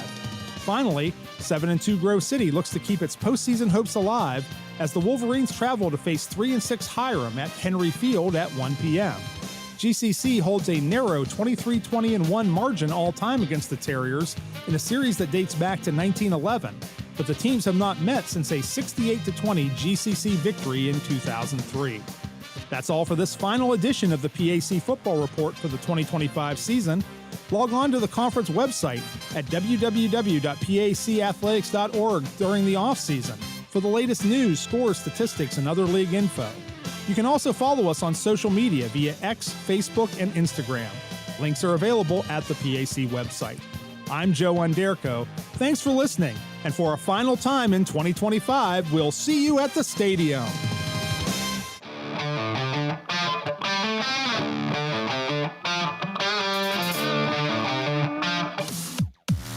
Are you ready to hit the gridiron and make your mark? The Cleveland Cobras are recruiting players and coaches for the upcoming Premier Amateur Football League season. We're looking for passion, grit, and the relentless drive to win. Whether you're a seasoned vet or hungry rookie, your shot starts now. Join a brotherhood, build a legacy, strike with the Cobras. Follow us on Facebook at Cleveland Cobras Football, or for league information, visit PAFLfootball.com to get started today. Team, pride, Cobras. During the fall and winter, grilling season never ends, and Gessler Propane is your local supplier that makes sure you get your hard-earned money's worth. Why go to gas exchanges to pay higher prices for tanks not filled to capacity? Gessler Propane makes sure you're prepared for year-round grilling with 100% filled tanks at a reasonable cost. See Bob Monday through Friday, 10 to 4, and Saturday, 9 to 3 at Gessler Propane, 702 Youngstown Poland Road, Struthers, or call 330-755-9119. Gessler Propane. They got gas. Western Reserve Radio is the Valley's online source for sports talk and local live events. Tune in and be a part of their live weekly shows, as well as all of the hard-hitting action of Youngstown Phantoms hockey, high school football, and the GDFL. Find them at westernreserveradio.com. Tune in and the Live 365 app to be a part of the area's sports conversation. Be sure to visit them on Facebook at Western Reserve Radio and on Twitter at WR_radio.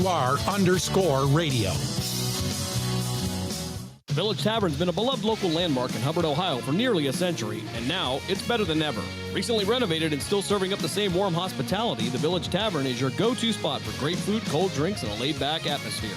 Whether you're stopping in for dinner, catching up with friends, or just looking to relax, you'll enjoy a full menu of American favorites, rotating drink specials, and friendly service that makes every visit memorable. Be sure to visit the Village Tavern at 746 North Main Street in Hubbard, right next to Repair That Glass. To learn more, go to villagetavern3.com. We now return you to the Youngstown Patricians High School Football Game of the Week. Just about 2.5 minutes left here in the half. The Girard Indian marching band headed to the sidelines here. Both teams coming out for the warm-up period. We are all tied up at 14. Poland will get the ball to start this second half. I want to remind you, coming up tomorrow morning at 9 a.m., it's a Saturday morning sports page with Pat Lucia and Dave Clark. Tune in and join the discussion about all the wonderful things, or everything in the wonderful world of sports. And he is dying to have Mocha Joe and Honey in there for some game picks, because he and Dave are having some tough time picking these games. I get it. I may bring Mocha up there just so she can bark at him. Also coming up at 11:30 on Western Reserve Radio 2 from Miami of Ohio University in Oxford, it will be the Canton Akron Jets in action. They will take on the Miami Junior Redhawks, and they will be back in action tomorrow night at 7:30 as they will take on the Dayton Stealth. College football tomorrow on Western Reserve Radio, as well as the Grove City Wolverines will head to Hiram to take on the Terriers. 12:15 pregame approximately. A 1 o'clock kickoff there for the Grove City Wolverines. And, of course, you can hear all of the action right here on the iMedia One Network with our own Mark Means and the professor, Ryan Briggs, I believe.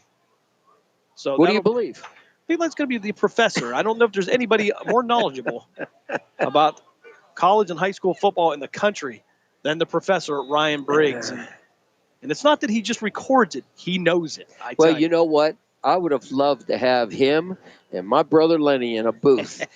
You want to talk about the Encyclopedia Britannica of sports? That would have been pretty cool. Take a look at the last matchup on October 10th, Coach, and I'll give you one guess what the score was at the half. I'll give you one guess. I'll give you one hint.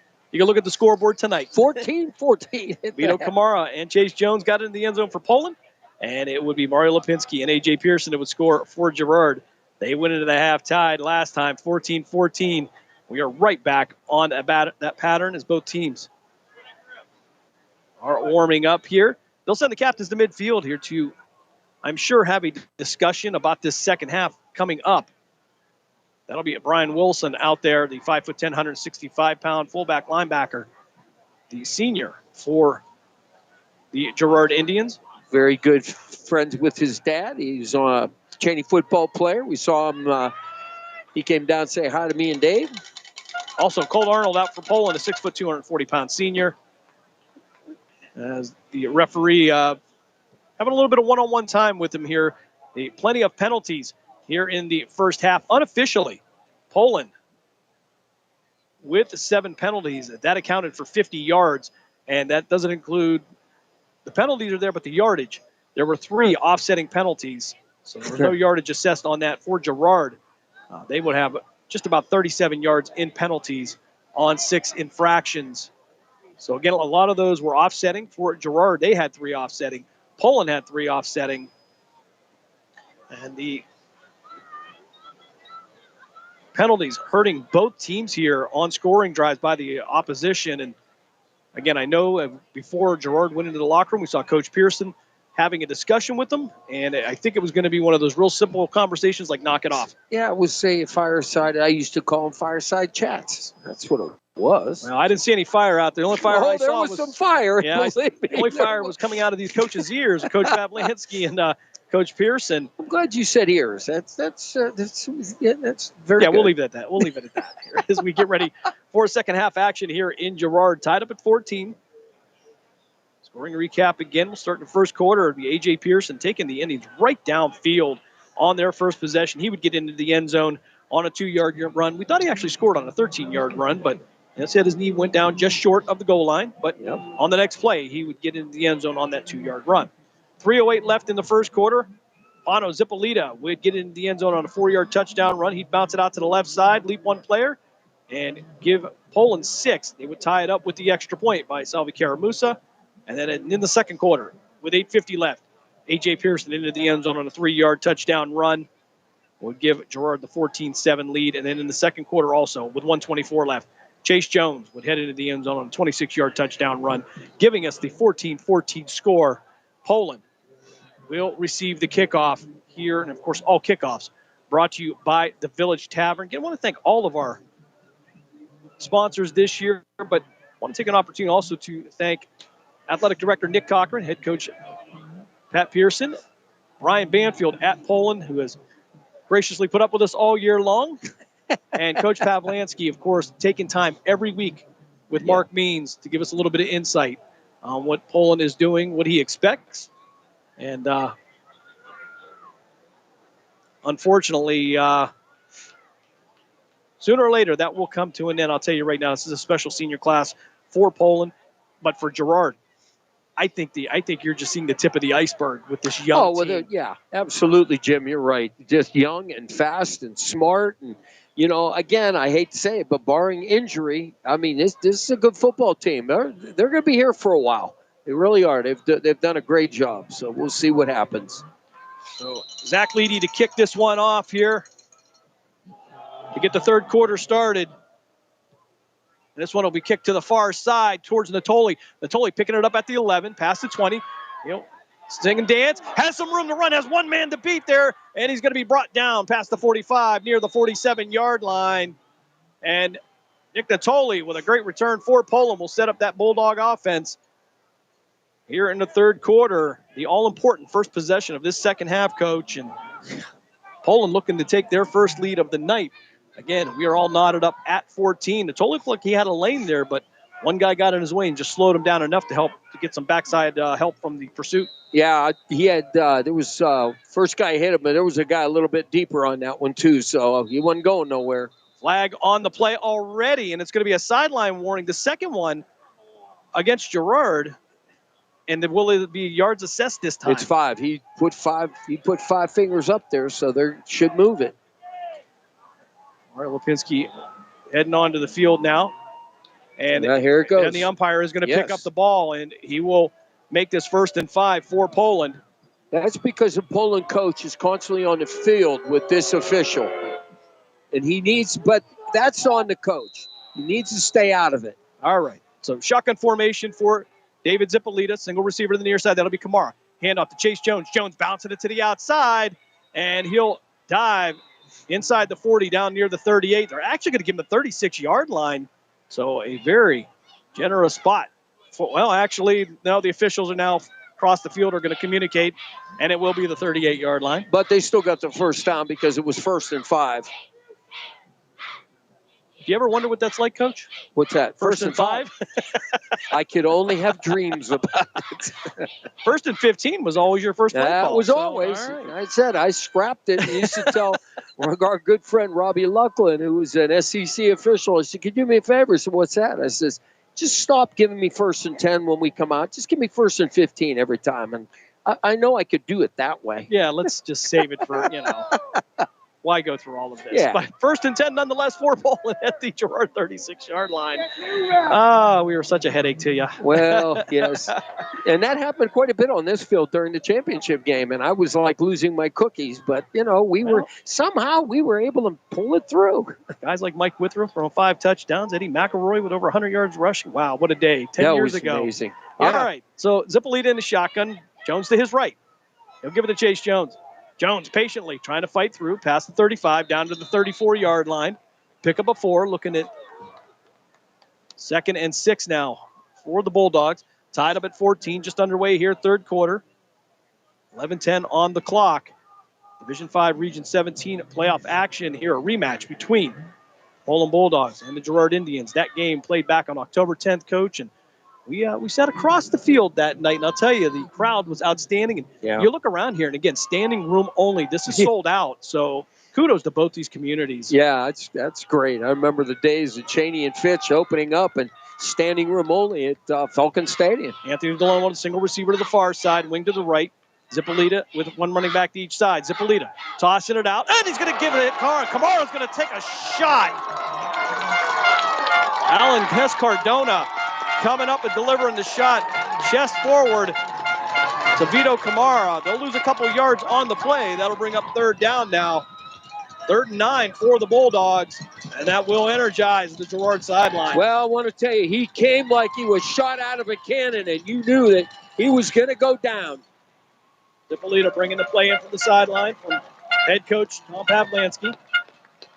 Kamara now going to line up as the single receiver to the near side. He'll be one-on-one with Braxton Sloan. Zippolita in the shotgun. He'll give it to Chase Jones. Jones upfield. He should have enough for a first down. He'll drive his legs past the 25 down near the 23-yard line. And we're going to have another flag on the play. No, but that's on Girard throwing them down. That isn't on Poland. They were blocking till whistle. And we have another one coming in from the Poland sideline. I think that's going to be a sideline warning. So, again, the flags continue, and Coach Pavlansky is livid. That was a good block. So the officials are now going to get back together at the hash marks. 9:51 left here, third quarter. The officials looking for rotator cuff surgery coming up in the offseason. Oh, man. And it was not just one flag, so this was not one official's judgment. But in defense to the Poland players, they were blocking this kid. He was double-teamed, and they were knocking him back. And then... All right, so our referee now with a dead ball. Personal foul coming up against Poland.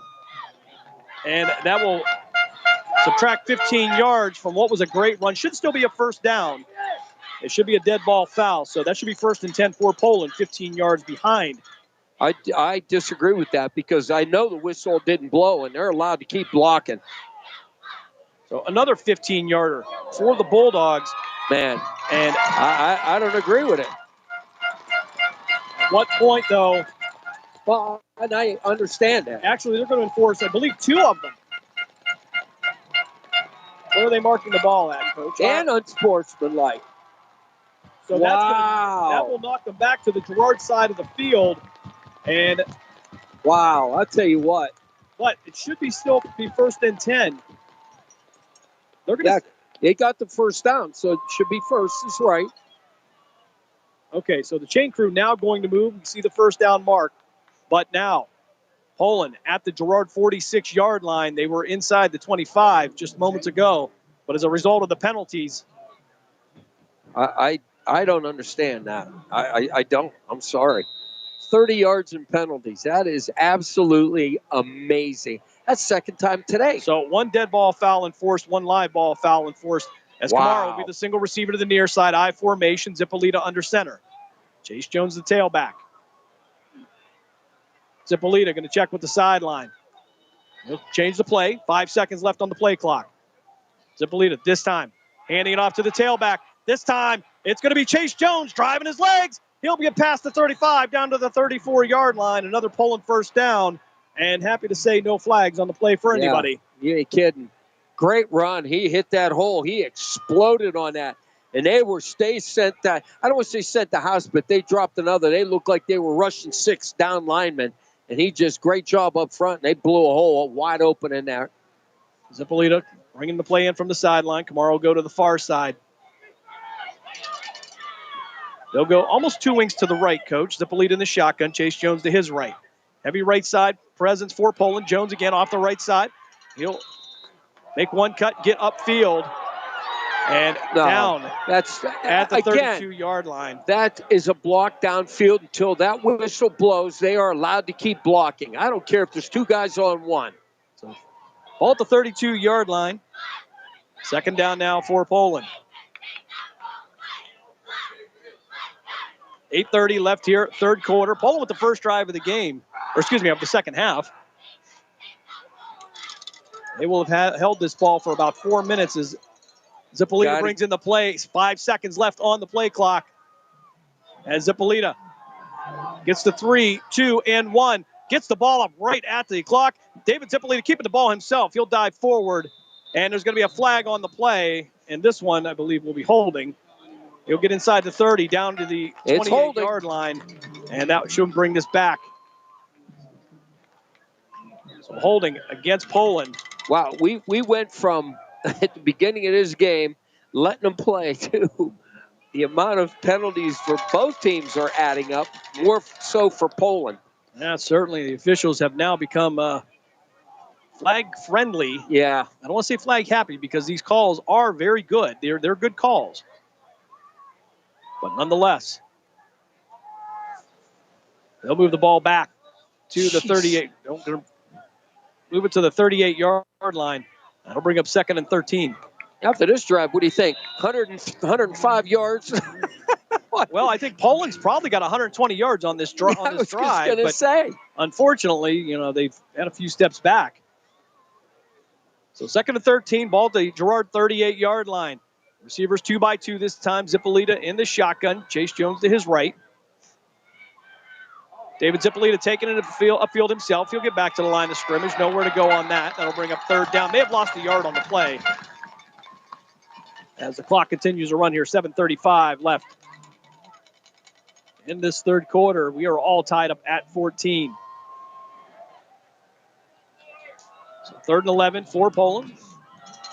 Now Poland's just got to be patient here.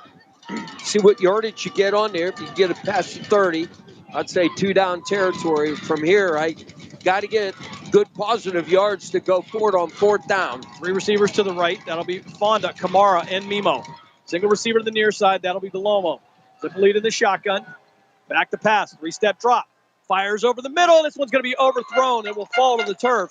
And the clock will stop with 6:57 left here, 3rd quarter. 4th and 11 now for Poland. Decision time for head coach Tom Pavlansky. Yeah, you got to punt the ball here. So they will send the punt team out. And the Girard returner, Braxton Sloan, the sophomore, will set up right around his own 9 or 10 yard line. Vito Kamara will post up around the Girard 47. So looking for just a tap here. As the ball a little bit high, Kamara will bring it down. That's it. And he's going to kick this one towards the sideline, and it will go out of bounds near the 12-yard line. We'll see if they're going to mark this, as the official will head all the way downfield. He'll head down to the 11. Should be about 11. There it is. And it will say right at the 12-yard line. All right, 6:51 left here, 3rd quarter. Poland and Girard tied at 14, Division 5, Region 17 playoff. Poland cannot do anything with that first drive due to penalties. Well, they did. They probably drove like 90 yards, but unfortunately, every time they went forward, they got knocked backwards. So Pano Zippolita on the sideline. Cooper Anchiles filling his position. The junior linebacker for Poland, as Pearson now in the shotgun. Option to the right. He'll keep the ball, take it upfield himself, and brought down past the 15 near the 17-yard line. Pick up of about 4 on the play. 2nd and 6 now for Girard. They're going to go right back to the line and look to the sideline for the play. Yeah, and that's what I think they're going to do. They're going to run the horse. He's going to, they're going to keep him going. And just Pearson's been gouging them, so. Pearson with the handoff to Scott. Scott upfield. He'll twist and turn past the 20, down near the 23-yard line. And that should be just enough for a Girard first down. Clock will stop briefly with 6:21 left in the 3rd quarter.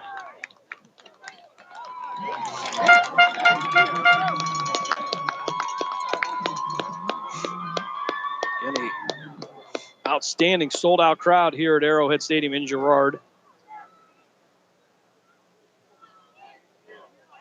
And Girard now 1st and 10 at the Poland at their own 23-yard line. As Pearson rolls out to the near side, looking downfield, being chased down, and he's going to throw this one into the sideline. A perfect decision by Pearson, being chased down by Peyton Miller.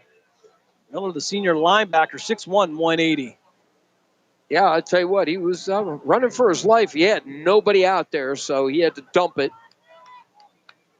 We'll say, though, Girard giving him a lot of time in the backfield to make that decision, and then making the smart decision to get rid of it. You ain't kidding. Live for another down. 2nd and 10 for Girard at their own 23-yard line. This is where you got to be careful, because they like hitting that back man. You got to react on it quick. Pearson with 3 receivers to his right, 1 to the left, back to pass, 3-step drop, fires out to the right. That's going to be intercepted by J.J. Fonda at the 37-yard line on the Girard side of the field. Fonda gets the interception, 2nd INT of the night for A.J. Pearson. And he has had very few this season. That will be his 5th overall, 3 coming into tonight. But Fonda sitting there very patiently. And was able to snag that ball. Now Poland gets the ball back with 5:47 left here, 3rd quarter. He should have threw the swing pass, Jim. That was wide open. Instead, he tried to go there, and he was waiting for that ball. Beautiful, beautiful job by Fonda. He just sat down right in front. So Poland back out. They'll go Zumas and Seifert, 2 tight ends to the left. This is where Poland could go down there, wear him out now. Heavy to the left side for Poland. Zippolita in the shotgun. Give it to Chase Jones. Jones hit the middle of that line. Got back to the original line of scrimmage. Nowhere else to go. 2nd and 10. And we're going to have another flag on the play. Went to his head, Jim.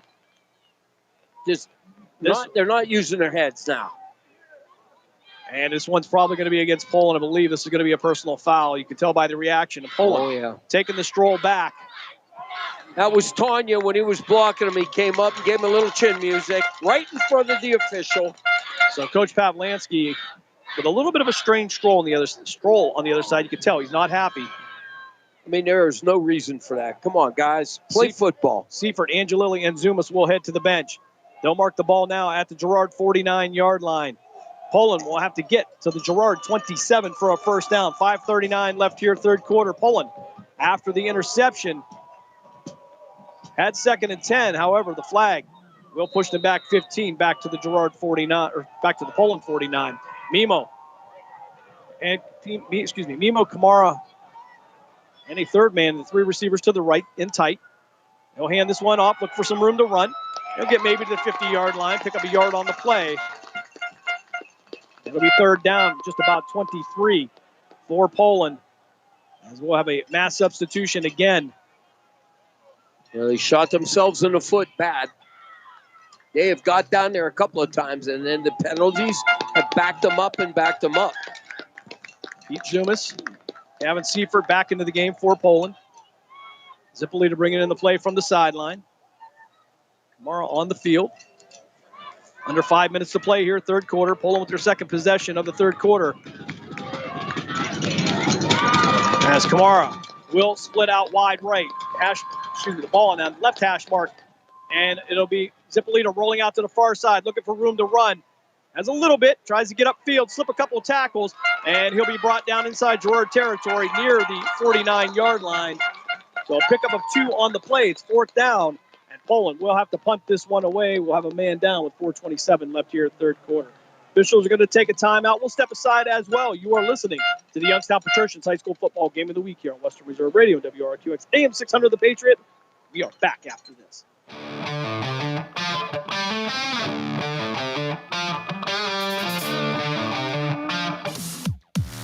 Are you ready to hit the gridiron and make your mark? The Cleveland Cobras are recruiting players and coaches for the upcoming Premier Amateur Football League season. We're looking for passion, grit, and the relentless drive to win. Whether you're a seasoned vet or hungry rookie, your shot starts now. Join a brotherhood, build a legacy, strike with the Cobras. Follow us on Facebook at Cleveland Cobras Football, or for league information, visit TAFLfootball.com to get started today. Team, pride, Cobras. We now return you to the Youngstown Patricians High School Football Game of the Week. Angelo Angelilli getting up off the field, a little bumped up here. Angelilli playing multiple roles here as he generally a fullback and linebacker. Ano Zippolita already down. He was injured in the second quarter here. I see a lot of guys cramping up, Jim, both on the Girard side and in the Poland side. Interesting here, not hot out, but goes to hydration here. 43 degrees here in Girard right now. A beautiful night here in November for football. And a beautiful stadium here as well. It's even more beautiful when you got a sold-out crowd. Yeah, you ain't kidding. Well, the concession stands are going to make a lot of good money. Absolutely. 4:27 left here, third quarter. Poland now will come in to punt this one away. Vito Kamara will do the kicking duties. It'll be Braxton Sloan. They will head back as the returner for Girard. And we're going to get a whistle from the official. I believe Pete Zumas is going to head to the sideline. J.J. Fonda will replace him. I don't know if it was an equipment issue or what. Got to keep a cool head. But Sloan will post up around his own 20-yard line. Kamara will kick from his own 38. A little bit of a high snap. Kamara will get this one away. And he'll take a bounce at the 20 or roll back to Sloan. Sloan going to be brought down past the 25 near the 26-yard line. Oh, and another flag on the play. There's another And there's going to be two more to go with it. 4:12 left here, third quarter. Flags everywhere. And we have a Poland player down. Wow. So as it stands now, Girard will have the ball 1st and 10 with 4:12 left here, third quarter. The spot of the ball will be the question now as our officiating crew will get together right around at the Girard 24-yard line. They'll discuss this. As staff attends to the down player, we'll take a look at the Discount Power Sports scoreboard update from around the valley. Cuyahoga Valley Christian Academy, they have a 24-0 lead against Akron East. Mooney now with a 42-6 lead over Garrettsville Garfield. The G-men trailing big time, that one in a running clock. Farrell leads Karn City 38-13. McDonald leading Monroeville. I believe that's going to be 34-13. And this penalty coming up against Girard. And that'll be a dead ball foul, so they will get the first down. Hickory and Sharon all tied up at 17. Walsh Jesuit leaves Austintown 35-7. In the third quarter, Perry still with a 6-0 lead over the West Branch Warriors. Glenville now with a 7-3 lead over Lake Catholic. The winner of that game will play the winner of West Branch and Perry. Mogador leads East Canton 33-0. Villa Angela St. Joseph shutting out Canfield Coach 32-0. Canfield's only loss this year in the regular season was to Boardman as Pearson now will have the ball 1st and 10 at the Girard 13. They'll pitch this one out to Scott. That's holding right there. Scott to the outside. He'll get knocked out of bounds near the 25-yard line. And that should be enough for a Girard first down. Clock will stop with 4:04 left here at third quarter. I'll tell you what, I don't understand. the defensive back, the corner was out here trying to get off the block, and he's being held the whole time in front of the official. Stacked receivers to the left up. Pearson will hand it up to Scott. Scott going to be upended at the 30-yard line. Pickup of 7. 2nd and 3 now for Girard. They're going to go back to the high-tempo offense. Check with the sideline. 2nd and 4 for Girard. Pearson. He'll take the option to the left side. He'll pitch it out to Scott. Scott with some room to run. And he'll be ended up at the 40-yard line. That'll be another Girard first down. And this high-tempo offense has been the Achilles heel for Poland all night. Well, they keep running the option left and right. Either he's going to pull it and run it, or he is going to pull out and throw the ball downfield. Pearson sending Scott out. He'll throw this one out to Scott. Scott drops the ball. This is going to be loose. Scott will cover it up. And they are. Oh, come on. They are going to say that's a fumble, and flags will come in here. That is ridiculous. A dead ball foul. I'll tell you what. Wow. And reaction from both sides of the field. 3:24 left here in this third quarter. Flags everywhere, and there's going to be a dead ball foul. Yeah, and it's going to be against Poland. 14-14 is your score right now. But the story of the night has been the penalties. Officials getting together here. They'll discuss this as we have a Girard player down.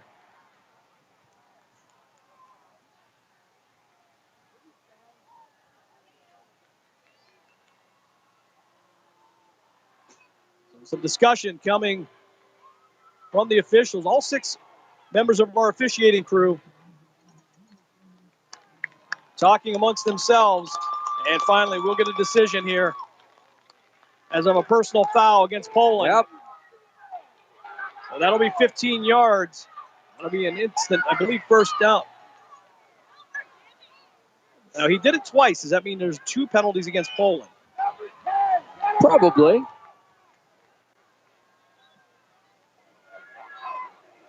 There it is. And they will mark this ball at the Girard 48-yard line. The Indians will have the first down.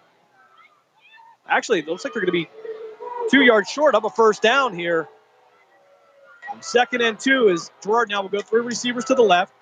Pearson in an empty backfield. He'll send 2 receivers to his right. They're going to go deep. One high safety here. That'll be Chase Jones. Frank Hill is replacing Panos the lead in the middle of the defense. Angelo Angelilli is there as well. We'll watch the Vito Kamara, Braxton Sloan matchup. Back to pass is Pearson. Under pressure instantly. Upfield. Towards midfield. He'll get pushed out of bounds near the Poland 49-yard line. Angelilli there to make sure he doesn't go anywhere. And that'll be enough for a Girard first down. Clock will stop with 3:13 left here, third quarter. Again, we are all knotted up at 14 apiece. It's been a crazy game, Jim. A crazy game. That's a polite way of putting it. You ain't a kidding. There's going to be a lot of film watched on this one. Sam Scott will be to the left of Pearson. Ball on the hash mark, on the right hash mark. 3 receivers to the left. Cardona Hess actually will be kind of a wing. He'll be offset from the tackle. Single receiver to the near side. That'll be Braxton.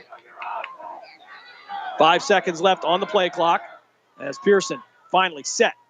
Back to pass. Looking downfield, under pressure. He'll find some room to run, and he'll get past the 40, 35, and hemmed up at the Poland 30-yard line. That's a first down for Girard as we approach the 3-minute mark here of the third quarter. And we have a Poland player down. It's immediately going to that calf, Coach. And yeah. It was one of the DBs. I don't know which one was down there. I watched him before the snap of the ball. He was trying to rub it out. A little hard to understand the cramping issue for both teams here. I mean, especially this late in the season, you would think they would have that calloused body and that proper preparation with fluids, but nonetheless, Girard now, they have not moved. They moved the ball back to the 46-yard line. Was there a flag on the play? I have no idea. There had to be a flag. Okay, we're told there's an illegal shift on Girard. We've been watching the injury. So I didn't even see a flag. All right, so that will make it 1st and 15. There's your favorite down and distance, Coach. There we go. I'm sure if you look to your script right now, you'll have that play ready. It's probably in my book at home. There's no doubt. So a brief timeout. Here's we'll take a look at the Discount Power Sports scoreboard update. As we start to round out these games here, Cardinal Mooney with its 42-6 lead over Garfield. CVCA leading Akron East 24-0. McDonald leading Monroeville. Hickory and Sharon still all tied up at 17. Villa Angela St. Joseph shutting out Canfield 32-0 as Angelo Angelilli will walk to the sideline. A little bit stiff, but Mogador with a 33-0 lead over East Canton. Glenville leads Lake Catholic 7-3. Perry still with a 6-0 lead over West Branch. That game in the third quarter. And Walsh Jesuit still with that 35-7 lead over Austintown Fitch in the third quarter. Fitch running into the buzzsaw. That is Walsh Jesuit. And Austintown is no team to sneeze at. No, they've been playing well this year. All right, so 1st and 15 for Girard at their own 46-yard line. Pearson in the shotgun. Scott to his left. He'll send Lipinski in motion right to left. Hand up to Scott. Scott making his way through the line, past the 45, down near the 44-yard line. Great run. Girard will have to get to the Poland 39-yard line. So a little bit more manageable down in distance here for Girard. Poland's front line right now defensively getting knocked off the ball. 2nd and 5. Pearson will check with the sidelines. Twin receivers to the near side. Braxton and Lipinski. Single receiver to the far side. Pearson on the option. Pitch this one out to Scott. Scott with some room to run. That's a block in the back. And they'll fight their way inside the 35-yard line down to the 34. And after being in a 1st and 15, Girard works their way out. They get a first down in Poland territory. So Pearson right back to work here on the 39-yard line. Option to the left. He'll try to find room. And he'll work his way forward. He'll get out to the 20, inside the 20, down near the 19-yard line. Actually, we'll say he went down at the 20. And we have a Poland player down. Wow. See if that's Angelilli again. Can't tell. No, I think it's... It might be J.J. Fonda. So they will attend to him. Again, I don't know if that's going to be a cramping issue. Clock will stop with 2:10 left here in this third quarter. Very slow-moving third quarter here. He stuck his arm out, Jim, and it kind of went back. So it might be he just got his muscle banged. That's all. So both teams will head to the sideline. Want to remind you, coming up tomorrow morning at 9 a.m., it's the Saturday Morning Sports Page with Pat Lucia and Dave Clark, 3-hour edition. At 11:30 on Western Reserve Radio 2, it will be the Canton Akron Jets taking on the Miami Junior Redhawks in USA Hockey action. That coming from the campus of Miami Ohio University. They will play at 11:30 and 7:30. And then the Grove City Wolverine college football program will be back here on Western Reserve Radio.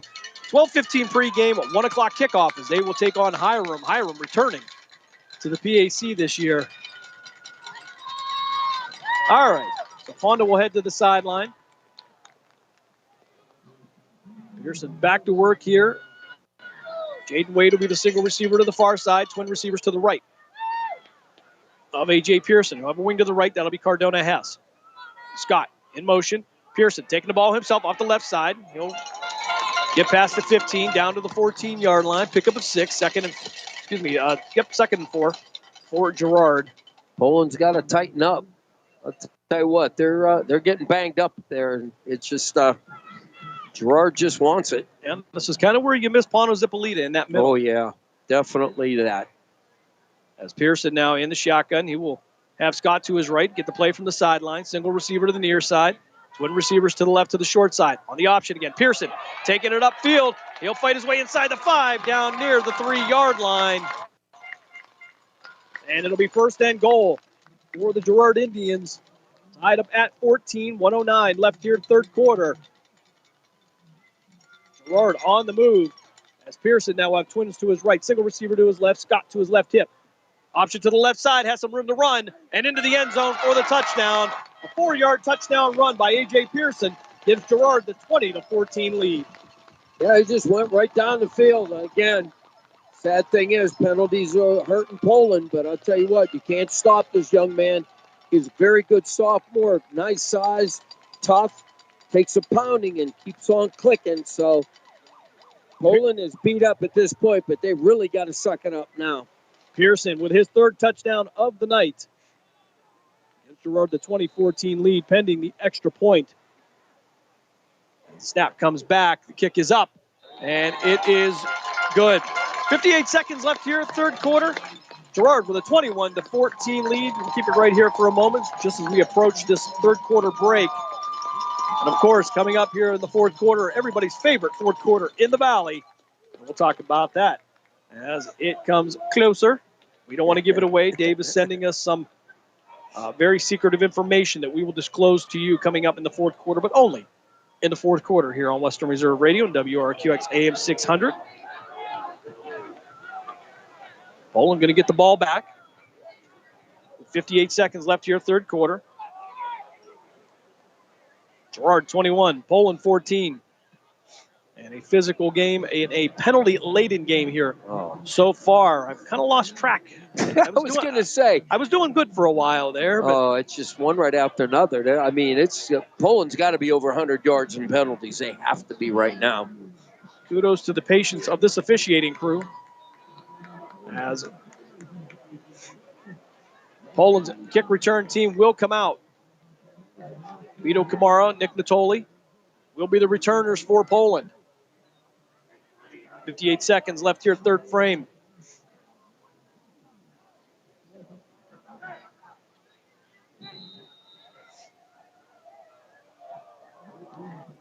Zach Leedy to kick this off. Of course, all kickoffs brought to you by the Village Tavern.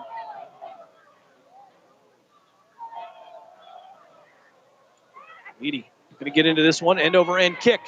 Will be picked up by Natoli at the 5-yard line. He'll take it down the far side towards the Poland sideline. Past the 25, 30. He'll make it past the 35 down near the 33-yard line. We'll see if they're going to mark it officially, but that's the area where Poland will take over first and 10 with 51 seconds left here. Third frame, Poland trailing Girard 21-14. Well, I'll tell you what, Poland now has got to put a drive together.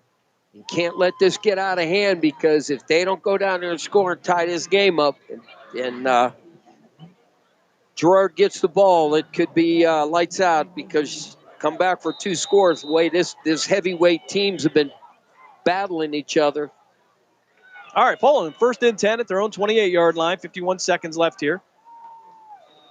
As we can see an appearance by Caleb Scott. Zippolita in the shotgun. They'll hand this. Actually, he'll pull it, take it off the right side, fight his way past the 40, and actually be brought down right at the 40-yard line. So nice run. Looks like about 4. We got another one down. So Girard player, yeah, down on the far side here. And I believe that's going to be a calf, too, as they raise his leg up there and start to work that very painful muscle spasm out. I know that's one of your sadistic joys in life. Oh, but man. It's funny because as I got older, and I don't know what it is, if I move my leg the wrong way, it jams me. I was doing a propane job and sitting there. Somebody came in and had my feet up and dropped them down, and I about dropped myself. It hurt. I'm just old. I'm not running around like that, though. Over on Western Reserve Radio 2 and Sports Radio 1240, McDonald leading Monroeville 40-13, that in a running clock. But right now, the ball marked at the Poland 40-yard line. It'll be 2nd and 3 for the Bulldogs. 36 seconds left here, third quarter, as they will work the cramp out of the Girard Indian on the far side. We'll keep it right here before we go to the end of the third quarter break.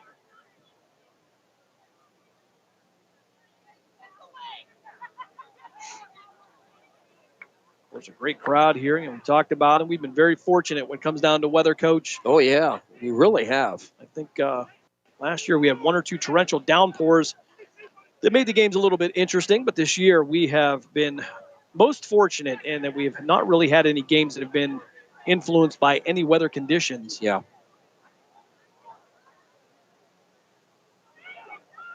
There's plenty of great matchups in the Valley here, but right now, one final.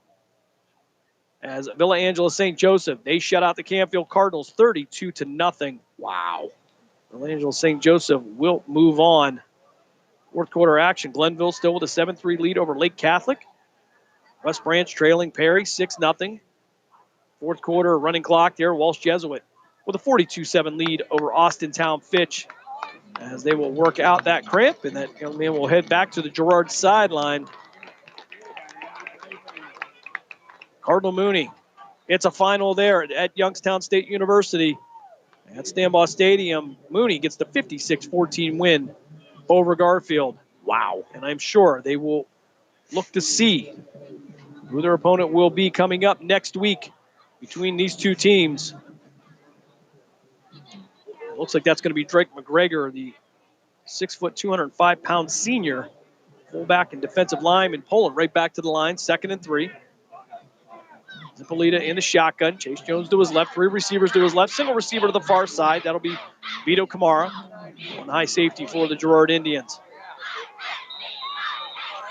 Clock will start with 34 seconds left. Zippolita waiting for the snap. Back to pass. 3-step drop. Fires downfield looking for Kamara. And it's going to be caught, but was he inbounds? Out of bounds. And they're going to say, it's a catch. And indeed, it's going to be a catch. You'll see at the 26-yard line on the Girard side of the field. 21 seconds left here in the third quarter. Poland with the big play after the pause. And now the Bulldogs looking to tie this one up maybe before they get out of the third quarter. Although I don't know if I would rush this, Coach. No, there's no way I would rush this. You got plenty of time. Doesn't matter. It's third quarter. You got another quarter to play with this. No sense in rushing and doing something silly. Yeah, Colt Arnold calling for the play. He wanted to get right back to the line. Now, 3 tight receivers to the left of Zippolita. Handoff this time to Chase Jones. Jones off the left side. He'll bounce through a hole and get inside the 20 down to near the 18-yard line. We'll see if they give him the 17. Nope, an 18 it will be. So a pickup of 8 on the play. And with 5 seconds left here, they will let this one run down. That will bring us to the end, up 3 here in Girard. We'll go to the fourth quarter with Girard with the 21-14 lead. We'll step aside for a timeout. You are listening to the Youngstown Patricians High School Football Game of the Week here on WRQX AM 600 and Western Reserve Radio, part of the iMedia One Network. We're back after this.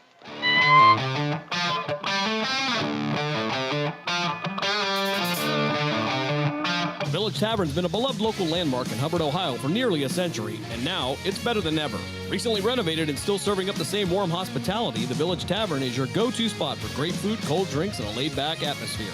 Whether you're stopping in for dinner, catching up with friends, or just looking to relax, you'll enjoy a full menu of American favorites, rotating drink specials, and friendly service that makes every visit memorable. Be sure to visit the Village Tavern at 746 North Main Street in Hubbard, right next to Repair That Glass. To learn more, go to villagetavern3.com.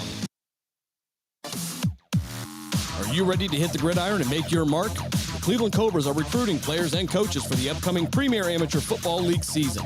We're looking for passion, grit, and the relentless drive to win. Whether you're a seasoned vet or hungry rookie, your shot starts now. Join a brotherhood, build a legacy, strike with the Cobras. Follow us on Facebook at Cleveland Cobras Football, or for league information, visit TAFLfootball.com to get started today. Team, pride, Cobras. We now return you to the Youngstown Patricians High School Football Game of the Week. 2nd and 2 for Poland at the Girard 18-yard line. We'll flip sides of the field. Poland now moving left to right, working off the left hash mark. Zippolita in the shotgun. Chase Jones to his left, 3 receivers to the right. Zippolita waiting for the snap. 16 seconds left on the play clock. We'll give this one to Jones. Jones looking to get to the outside. He'll get past the 15 and upended near the 14-yard line. That'll be a pickup of just about 4. A lot of running there. Trying to get to that outside. Girard, though, with that speed, taking the angle. Yep. That was a good job. He got first down. So 1st and 10 at the Girard 12-yard line. Polk can still get another first down at the 2. 11:49 left here in this game. Poland trailing 21-14. Zippolita bringing in the play from the sideline. They'll work from the right hash mark. Moving left to right on your dials. Seifert and DeLoma, the receivers out to the left. Read option. And it's going to be Zippolita driving his legs. And he'll be brought down short of the end zone. A flag on the play. And he'll be pushed out of bounds but his forward progress will take him to about the 4-yard line. We'll see what the flag's going to be.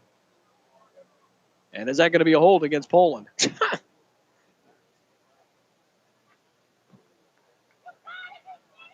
And I believe that's going to be against Girard, considering I just heard you got to be kidding me from the Girard side. Thank you, ma'am. Thank you for clearing that up for us. So, a face mask call against Girard. So, fan participation here tonight at Girard. And she was accurate. Yeah, she was. All right. So, the ball now placed at the 1-yard line. Nice drive by Poland. Right down the field, but they got to punch it in.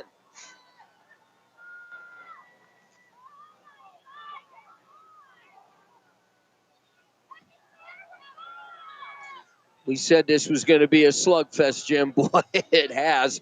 That and a festival of yellow flags. Zippolita in the shotgun, 1 running back to each side, single receiver to each side.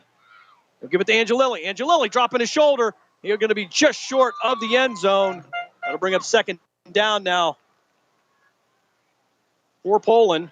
I'm going to say, boy, just about a yard.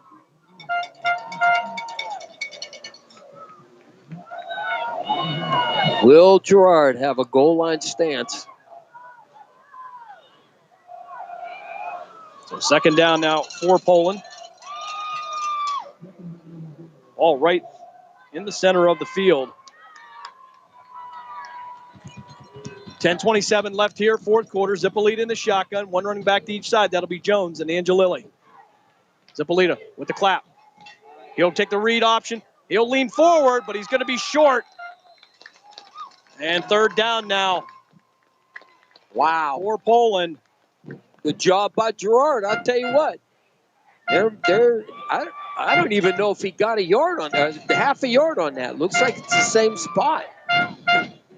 No gain on the play. So 3rd and 1. 9:52 left here. T formation this time. Zippolita going under center. David Zippolita with the handoff and into the end zone. Poland gets the touchdown. They're 1 point away from tying this up. Chase Jones gets in on the 1-yard touchdown run with 9:38 left here, 4th quarter. And seeing a lot of similarities to the game that was played on October 10th here. Chase Jones with his second touchdown of the night on a 1-yard touchdown run. 21-20 is your score. I want to thank everybody who is just joining us here from the McDonald game with Mark Means and Dave Clark on Sports Radio 1240 and Western Reserve Radio 2 on the iMedia 1 network. Kamara waiting for the hold. Salvi Karamusa for the extra point. Snap is back. Kick is up. And it is good. 9:38 left here at fourth quarter. And, of course, the fourth quarter, as always, is brought to you by Lena's Pierogi House, your home for the area's best variety of pierogies. Visit Lena's Pierogi House on Facebook to see why the weekly lineup, to see the weekly lineup of available flavors. You don't need to know why. I don't know why. You just get it. You would not be disappointed.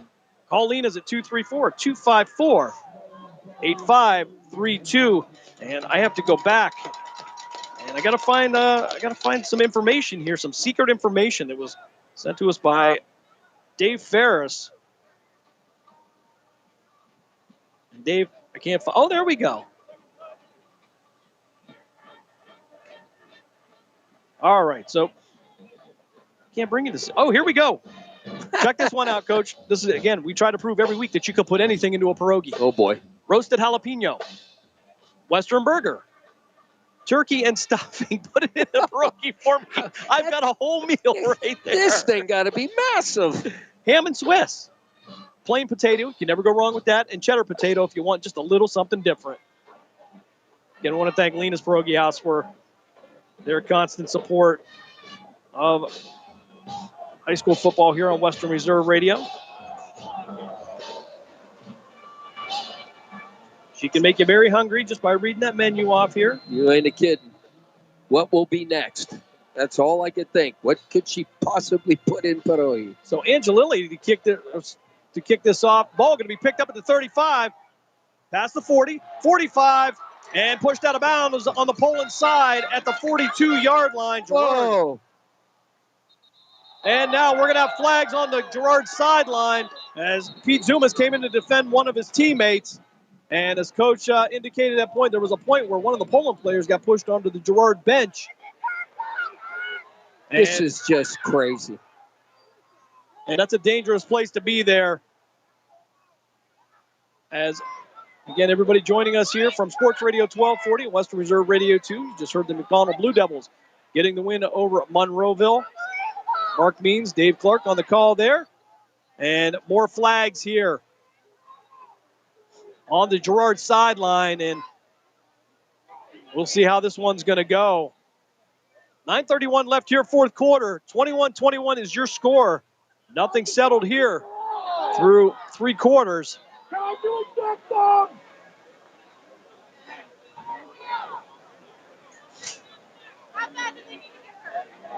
And we'll see what our officials are again meeting at midfield. 4 of the 6 crew members as they try to sort this one out. David Zippolita and A.J. Pearson over talking to Coach Pavlansky and the Girard coaching staff. David trying to play peacemaker. Great leader there as a sophomore. Both of the quarterbacks were together. Both of them. That's a class act. And again, I look forward to the next 2 years of seeing these two young men play high school football in the Valley. And it's going to be a good time to watch. It's going to be a show. As, again, South Range with a young quarterback. Niles with a young quarterback. So what could possibly be the call? Well, we'll see what the flags were for. I mean, they did drive David clean over the bench, and his players were coming over trying to get to him. All right, so they're going to continue to discuss that. And so they're going to call it offsetting, guaranteed. Plenty of live action coming up tomorrow at 9 a.m. Pat Lucia, Dave Clark there with the Saturday Morning Sports page. Maybe we'll get a couple of puppy picks. And the Canton Akron Jets will be in action at 11:30 a.m. They will take on the Miami Junior Redhawks down in Oxford, Ohio, as the officials try to sort this one out. All right, maybe we have a final decision here. This has just been a crazy game with penalties. Yep. Lena's Pierogi House fourth quarter has been filled with a bunch of napkins, yellow ones that are weighted. This is just So all the action occurred on the Girard sideline, so we'll see what the officials were able to see from their angle. Again, this happened deep into the sideline, so I don't know how much they could actually have viewed. Well, like I said, David Zippolita ended up with about 5 guys when he was on the bench. Personal foul against Girard. Personal foul against Girard. Ooh, that's two. And much reminiscent of the 30-yard penalties that Poland had in the first half. You're right. And now 21-21 is your score. Poland will get some free yards as they battle this one out. 9:31 left here, fourth quarter. 21-21. And what a way to get into the third round of the playoffs here. This exciting game. And again, don't endorse the flags. Not something that you want to see, because these are two really good teams who are really fighting for that next week. So yeah, literally. Yeah, in some cases, literally. But it's just two great programs, and they're letting their emotions get to them because they want to win. Both teams so bad. All right, Pearson now with single receiver to his right, twin receivers to his left. That'll be the short side of the field. Sam Scott will be the running back to his right side. They'll have a tight end to the right as well for the Indians. 1st and 10 from the Girard 29-yard line, and the head linesman is coming over here. Looked like he's throwing somebody off of the field. He sent an Angelilli to the sideline. I don't know what that's about. I don't. The umpire was right there as well.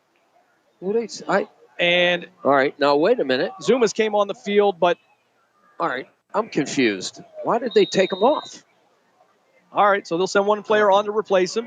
Pearson in the shotgun. We'll go right back to Twins left. Single receiver to the far side. Lipinski in motion left to right. Pearson taking the ball himself, wrapped up at the line. He's going to break loose, get past the 35, down near the 36-yard line. Pickup of just about 5 or 6 on the play. And Pearson, again, that big, strong body just moving forward. He'll drag a couple players with him. 2nd and 2 now for Girard. He'll go right back to the line. Pearson, two receivers to the left. Scott to his left hip. He'll give it to Scott. Scott hit at the line. He'll be close to the first down, depending on where indeed they'll say a first down. The line judge will come in. He'll call it. 21-21 the score. 8:57 left here, fourth quarter. No, I don't. Oh, I guess he did call it. Again, I'm at the right angle. Pearson off the left side. He'll pitch this one out on the option, and it'll be Scott. Brought down at the Girard 49-yard line. That is right at the first down marker, and it'll be another set of downs for Girard as they'll go right back to the line. Left hash mark. Pearson checking to the sideline for the play. Scott to his left. Lipinski and Wade, the twin receivers to the left. Single receiver to the far side. And we're going to have a timeout. Poland. 8:40 left here in the game. 21-21 is your score. We'll step aside for a quick timeout. You are listening to the Youngstown Patricians High School Football Game of the Week here on WRQX AM 600 and Western Reserve Radio, part of the iMedia One Network. We're back after this.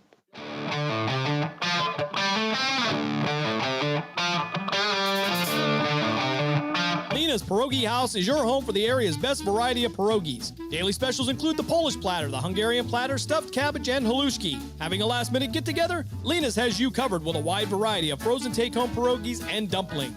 Go to Facebook at Lena's Pierogi House to see the weekly lineup of available flavors for dine-in or carry-out. Catch the best at Lena's Monday from 10 a.m. to 4 p.m. and Tuesday through Friday from 10 a.m. to 8 p.m. 20 North Main Street in Hubbard, or call 234-254-8532. We now return you to the Youngstown Patricians High School Football Game of the Week. 8:40 left here in the game. 21-21 is the score. Girard with the ball. 1st and 10 at the midfield stripe. They'll work from the left hash mark. Sloan and Lipinski, the twin receivers, to the far side. Single receiver to the near side. That'll be Jaden Wade. Pearson with Scott to his left hip. He'll send Scott in motion. Back to pass. Shoulder fake. Pearson looking downfield. Gives it out to Scott. Scott at the 45-yard line. He'll slip one tackle, get out to the 45, and brought down near the 44-yard line. That'll bring up 2nd down now for Girard, just about maybe 4. As Girard is on the move now. A lot of time back there for the sophomore quarterback. His offensive line is doing a magnificent job when he goes to drop the pass. They ain't even close. Pearson with a wing left. Scott again sends him in motion. Pearson going to call his own number upfield, and he'll drag a few players just far enough for a Girard first down at the Poland 39-yard line. We'll get the first down signal. Clock will continue to run with about 8:01 left here in the game. On the right hash mark, Pearson back to the line. 3 receivers to the left. Quick pass out to the near side, caught at the 40. They'll make one move down to the 34-yard line. Catch and run by Jaden Wade. They'll mark it right at the 33. So pick up a 5 on the play. A little more than that. We'll call it 4, so we'll call it 2nd and 4. Pearson with the high-tempo offense again. Calls his own number on the pitch to the outside. He'll give it to Scott. Scott will be brought down by Chase Jones at the 26-yard line. They'll actually give him the 25. And that's enough. Well, we got a flag, Jim. There's a flag right in the middle of the line. It's got to be holding. Get the call from our referee.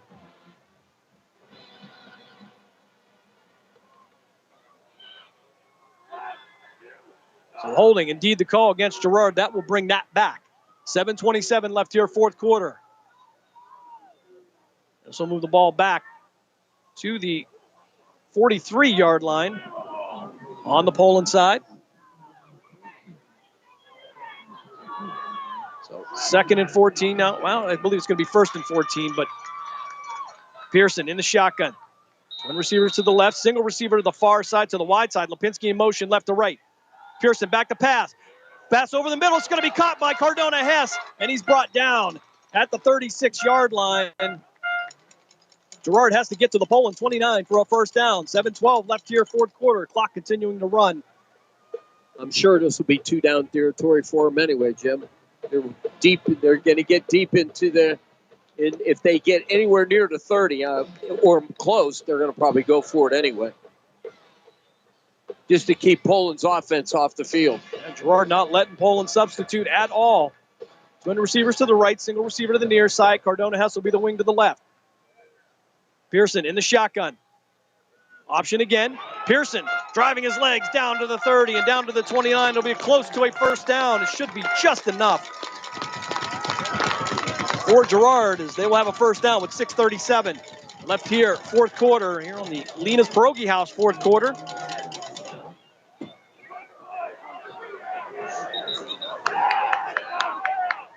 And we have a stoppage here, pointing towards Poland, but I don't believe anybody was even set. Actually, are they calling this 3rd and short? They're going to have a measurement here, Coach. Wow. Okay, I thought he had the first down here, but they're going to bring the sticks out. Wow, that's a first. You don't see this very often. 6:37 left here in the game. Tied up at 21. Again, all scoring coming on the ground. It ain't there yet. And I thought he had the first down anyway, Coach, but all right, so they're going to give him the first down officially. I thought Pearson was able to reach out there and get it, but that will make it official. 1st and 10 at the Poland 29-yard line. Left hash mark for Girard. They'll check with the sideline again. Poland having trouble substituting because Girard has not gone into a huddle this entire drive. Pearson in the shotgun. Scott to his right. Twin receivers to the far side. That'll be the wide side. Single receiver to the near side. That'll be Wade. Pearson calling his own number. Upfield. He's going to break a tackle and be brought down inside the 15. Down at the 14-yard line. Pick up a 15 for Girard. It's 1st and 10 for the Indians. 6:26 left here, fourth quarter. Here we go again. Down to the wire. Almost like wrestling your own twin there, Coach. Pearson trying to set everybody up. Scott to his right. Some movement up front there. The officials are going to say no. He didn't go across the line. He didn't go across the line. 14 seconds left on the play clock. So A.J. Pearson will show that uncanny maturity for a sophomore. He'll just step back. He'll take the ball again upfield. Slipping and dancing inside the 5. That's a hold. And it's going to be brought down just short of the end zone, but a flag comes in. And is this going to be... Oh, that's a hold all the way. That's what's been going on all game, Jim. Hate to say it, but that's a hold. Hold coming up against Girard. Less than 6 minutes to play here, fourth quarter. So the big run by A.J. Pearson will be wiped out. And Poland probably couldn't be more thankful that the only issue right now, Coach, is if Girard scores and eats up more of this clock, Poland will have less to work with. Although the Bulldogs do have 2 timeouts left. So the ball going to be marked at the 15-yard line. 5:51 left here in the game. Winner of this game will move on to take on Cardinal Mooney. Mooney sounds like they're ready to go. Mooney getting the 56-14 win over Garfield at Stambaugh Stadium. Pearson with 3 receivers to his right this time. Again, going to take it himself. Working off that left side, working through traffic, and he's going to fight his way down to the 2-yard line. And it'll be first and goal for Girard. 5:24 left here, fourth quarter. I want to tell you something. You are not bringing this kid down with an arm tackle, and that's what they're doing. You got to smack him in the mouth and bring him back. Outstanding job by this young man. Pearson taking the ball himself. Contact made in the backfield. He'll drive his legs. Did he get in? Touchdown, Girard. 5:13 left here in the game. Pearson with his 4th touchdown of the night on a 2-yard run gives Girard the 27-21 lead.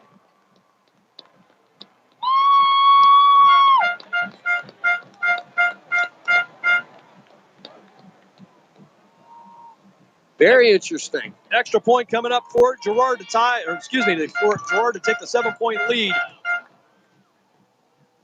Erickson for the kick. This one is up and good. 5:13 left here in the fourth quarter. We'll keep it right here as Girard takes the 28-21 lead. Bulldogs with some work to do here. Stay alive in this one. Plenty of time, though, Jim. I'll tell you what. They just got to do what they've been doing all the way down the field. Girard hasn't stopped them as long as it's not a penalty. Some more finals from across the valley as Glenville gets the 14-3 win over Lake Catholic. Mogador, they defeat East Canton 47-14. Los Angeles St. Joseph shuts out Canfield 32-0. Walsh Jesuit, they get the win over Finch 42-21. Perry now with a 21-0 lead over West Branch. Of course, McDonald, game you heard on Western Reserve Radio 2 and Sports Radio 1240. They defeat Monroeville 40-13 over in the Keystone State. Farrell with a 48-20 win over Karn City. Mooney defeats Garfield 56-14. And Cuyahoga Valley Christian Academy gets the 30-0 win over Akron East. And we got a good one here. 5:13 left. Poland will get the ball back with some work to do. Down by 7. Both teams a little bit banged up here in the fourth quarter. Yeah. You know, whoever wins this game's got to go in and play Mooney, who sounds like they're just steamrolling teams. And well, there's the good news, bad news. Good news, you move on. Bad news, well. Yeah, I guarantee you. And Girard's done a magnificent job, too. The Poland's banged up. They're banged up. Leedy to kick this off. The Village Tavern kickoff. Natoli and Kamara back to return. 5:13 left here, fourth quarter. Girard 28, Poland 21. This one's going to head to Natoli at the 10-yard line. Nick Natoli to the far side at the 20-yard line. 25, 30, and he'll be brought down near the 34-yard line, maybe the 35 if they give it to him. And that's where Poland will set up shop. First and 10 with 5:06 left here in the fourth quarter. And Poland with the pressure now, trailing by 7. Pretty good return. Yeah, 2 timeouts here. Nick Natoli again giving him good field position. Yep. And I think that Leedy wanted to keep it away from Kamara. Yeah. Leedy's a right-footed kicker, so naturally that would go over to where Natoli was. But again, we talked about Vito Kamara setting up the down and distance on the special teams. He will be the single receiver to the near side. He'll be one-on-one, I believe, with Braxton Sloan. Zippolita in the shotgun. Hand off to Chase Jones. Jones bouncing it to the outside. He'll get past the 40 and knocked out of bounds near the 42-yard line.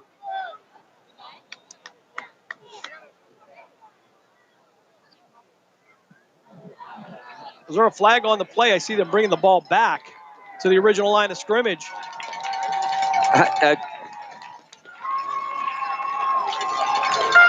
And if there was a flag, it was to the far side. We didn't see it. Yeah, it must have been holding. Okay, so this ball is going to go back to the 30-yard line. 1st and 20 for the Bulldogs, and even 5 minutes left here in the game. David Zippolita bringing in the play from the sideline. Poland will have to get to their own 45-yard line for a first down. Zippolita in the shotgun. Receivers 2 by 2. One running back to his right, send a man in motion. Zippolita trying to find room to run. He'll trip over a couple of players, get past the 30 and down to the 31-yard line. Pickup of 6 on the play. Again, Poland has to get to that 45-yard line on their side of the field. Yeah, I'll tell you what. These two quarterbacks, David Zippolita and A.J. Pearson, it's their show. It's just amazing how they have really taken control. Imagine 2027 when these guys are seniors. Yeah. Zippolita now will have Chase Jones to his right, receivers 2 by 2. Kamara in motion, back to pass. Zippolita with plenty of time, fires it into the ground towards Kamara. And a smart move by the sophomore quarterback. We'll bring up 3rd and 12 for Poland. 4:18 left here, 4th quarter. Bulldogs still with 2 timeouts left. They trail by 7, though. Yeah, here's the only issue. You then hope you can get the ball back. You haven't started Girard yet. So you go for it on 4th down in this area. I don't think you have a choice. And defensively, both teams pretty beat up. So 3rd and 12 now at the 32-yard line. Zippolita in the shotgun. Chase Jones to his right. Kamara, the single receiver to the far side. DeLomo setting up. And we're going to have flags on the play. DeLomo never got set. And Zippolita going to be brought down. I assume they're going to decline that penalty, Coach. I would. That'll bring up 4th down for Poland. 4:11 left here in the game. So an illegal shift coming up against Poland. Decline. Zippolita didn't let DeLomo get set. So 4th down now, and Coach, with 4:11 left here, I think that Poland probably should punt this one away. I don't know. You don't want to set Girard up with a short field. Yeah, but at the same time, what do? 28-21 is the score. Girard with the lead. You call the timeout. And Poland is going to take one of their last 2 timeouts. 4:03 left here, 4th quarter. Girard with a 28-21 lead will step aside for a timeout. You are listening to the Youngstown Patricians High School Football Game of the Week on Western Reserve Radio and WRQX. We're back after this.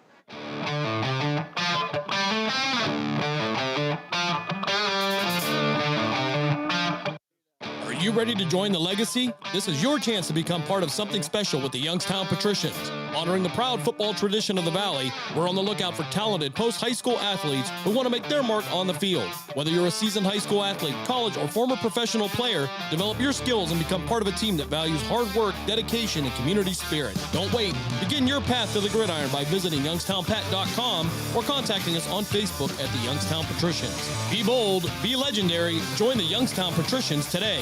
We now return you to the Youngstown Patricians High School Football Game of the Week. 4th and 12 from the Poland 32-yard line. Bulldogs need to get to their own 45-yard line for a first down. Zippolita in the shotgun. Receivers 2 by 2. Chase Jones to his left. Back to pass. 3-step drop. Stepping up in the pocket. Has some room to run. One man to get around. First down for Poland. He'll slide down at the midfield stripe. Wow. And the Bulldogs will have the first down as we have a player down with a cramp back at the 22-yard line. That one looked painful, Coach. He went right down. And yeah, he did. Kudos to that young man for even trying to get up. But now Poland with life here as they make it to midfield. 3:54 left here, 4th quarter. Here on the Lena's Pierogi House, 4th quarter. 28-21 is your score. They went to, it looked like, I'm going to say a nickel or a dime package, and they had everybody back. And once you got past them first 3 and them linebackers vacated, I mean, he had an alley. Didn't want to risk anything. Slid down at the 50-yard line. So Poland their drive will continue with 3:54 left here in the game. And one of these teams will meet Mooney next week. How about this? Think about this. They go down and score. Now, my question is, kick the extra point, you go for 2. Well, if you ask Coach Pearson, he's going to go for 2. You ask Coach Pavlansky, I don't know. That's a little crazy. That is it's everybody's best guess. I think in the NFL, they might look at it now, the analytics. What would you do? Most people would kick the extra point. However, last time, Coach Pearson would go for it. A.J. Pearson would get into the end zone. It would give Girard the 29-28 win. Well, he knew he can get the 2 yards. I don't think that's a problem for him. You got that big quarterback. The kid's tough. He's strong. He's elusive. And he just got it in, too, on that play. So, and I don't like to look too far ahead, but 2027 is going to be a lot of fun with these sophomore quarterbacks in the Valley. Exactly. We're going to see a lot of great football action then as all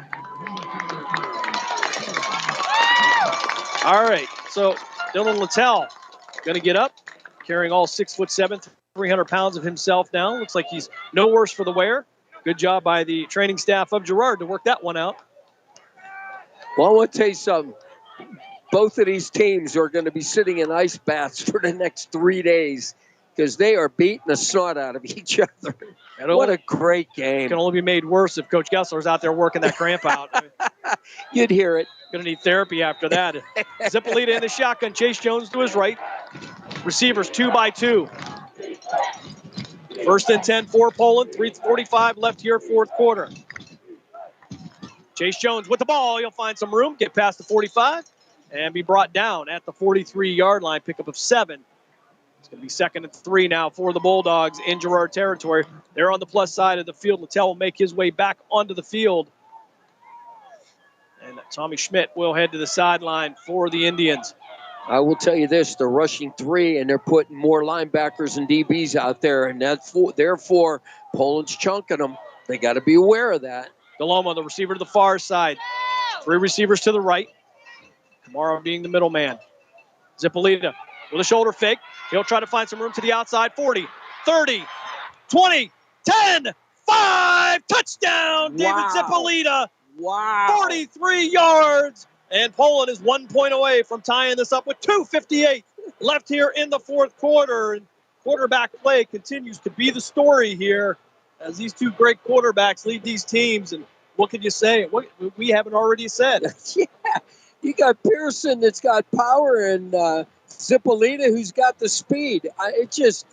This has just been an amazing football game.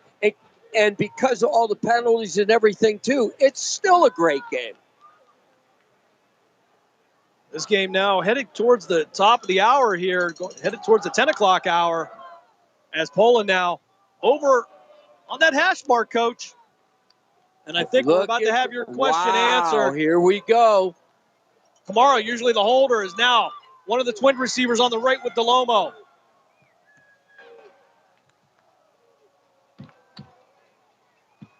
Zippolita in the shotgun. Angelilli and Zumas will move from right to left. Working from the left hash mark. Angelilli will move back to the right wing. Zippolita with the call to the far side. And he's going to throw it. It's going to be incomplete. Girard's going to keep the lead, 28-27. Zippolita never had a chance to get that ball off. Ryan Wilson ends up with it. Less than 3 minutes to play here, but it's not over yet as Girard will get the ball back with 2:58 left. And in a familiar situation here as they have a 1 point lead over Poland. I don't know. I probably would have kicked a field goal. Got a lot of time left.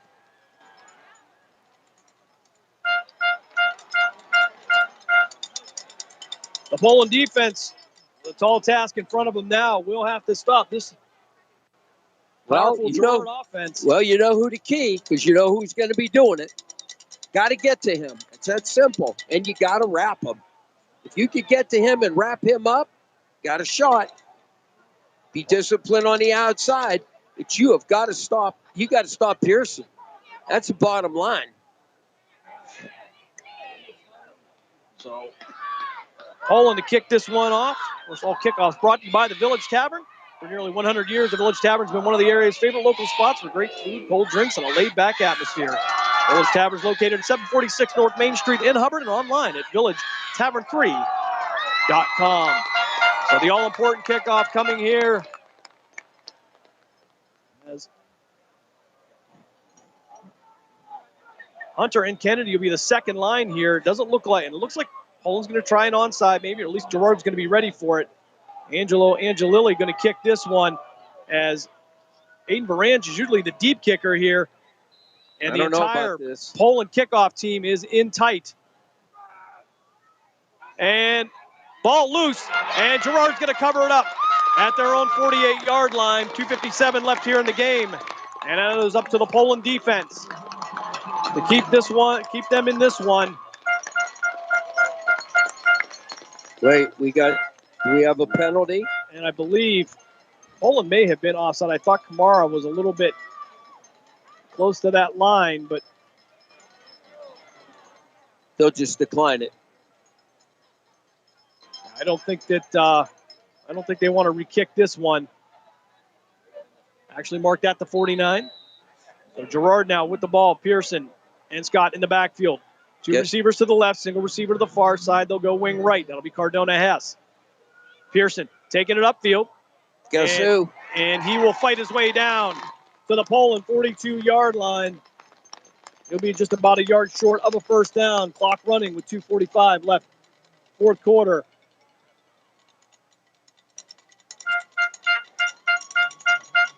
Girard, they're going to go right back to the line.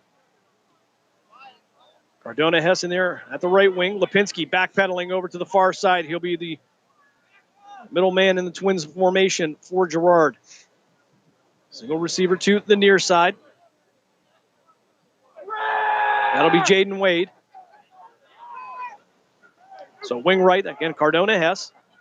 Pearson in the shotgun. Scott to his right. Pearson off the right side, has some room to run. He should have enough for the Girard first down. He'll get to the 40-yard line. Needed to get to the 41. And the clock will continue to run here with 2:05 left here, fourth quarter. Under 2 minutes to play. Fourth quarter, Poland trailing by 1 point. Just can't stop him. There's where the problem lies. He's a great player. He works so hard. 15 seconds left on the play clock. Oh, he's going to run it down as far as he can. 1:38 left on the game clock. Pearson waiting for the snap. Scott to his right. Pearson going to take it himself upfield. Some room to run. He'll be tripped up at the 37-yard line. Pick him up 3. And Poland can only stop this clock one more time. Actually stopped at 1:20. The Poland take their timeout. Yeah, indeed they did. All right, we'll keep it right here. We'll give you one last round of scores here from around the valley on the Discount Power Sports scoreboard update. Cuyahoga Valley Christian Academy, they shut out Akron East 30-0. Cardinal Mooney with the 56-14 win over Garfield. Farrell defeats Karn City NPA 48-20 on Western Reserve Radio 2 and Sports Radio 1240. McDonald, they get the win over Monroeville 40-13. Perry, they shut out West Branch 21-0. That is a final. Walsh Jesuit with a 42-21 win over Fitch. Sharon defeats Hickory 20-17. Glenville gets the 14-3 win over Lake Catholic. Mogador, they defeat East Canton 47-14, and finally Villa Angela St. Joseph gets the 32-0 win over Canfield.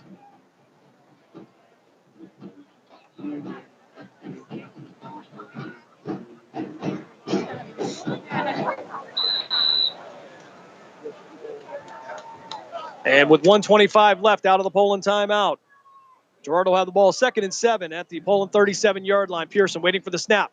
No surprise where he's going. Right up the middle. He'll break through the line, and he'll be close to a first down.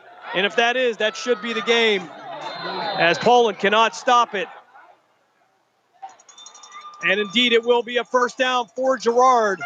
That's it. 1:13 left in the fourth quarter. Victory formation will be next for the Girard Indians. They will look forward to a date next week with the Mooney Cardinals. They're in Division 5, Region 17, and I don't think you could have asked for a more intriguing game here in the playoffs, here in Division 5 or any other division for that matter. Yeah, I'll tell you what, it was a great football game other than the penalties and some of the scruffs. But I'll tell you what, both teams, again, you lose by a point. Crazy. Absolutely crazy. 48 seconds left officially on the clock. 38 seconds left on the play clock. Girard will have to take one more knee. And that will wrap up Poland's season here. As for the second time this year, in the 2025 season, they will take a 1-point loss to the Girard Indians. Again, while we have an opportunity, I want to thank Brian Banfield, head coach Tom Pavlansky, as Girard takes that final knee. And the last 15 seconds of the season will tick off the board for the Poland Bulldogs.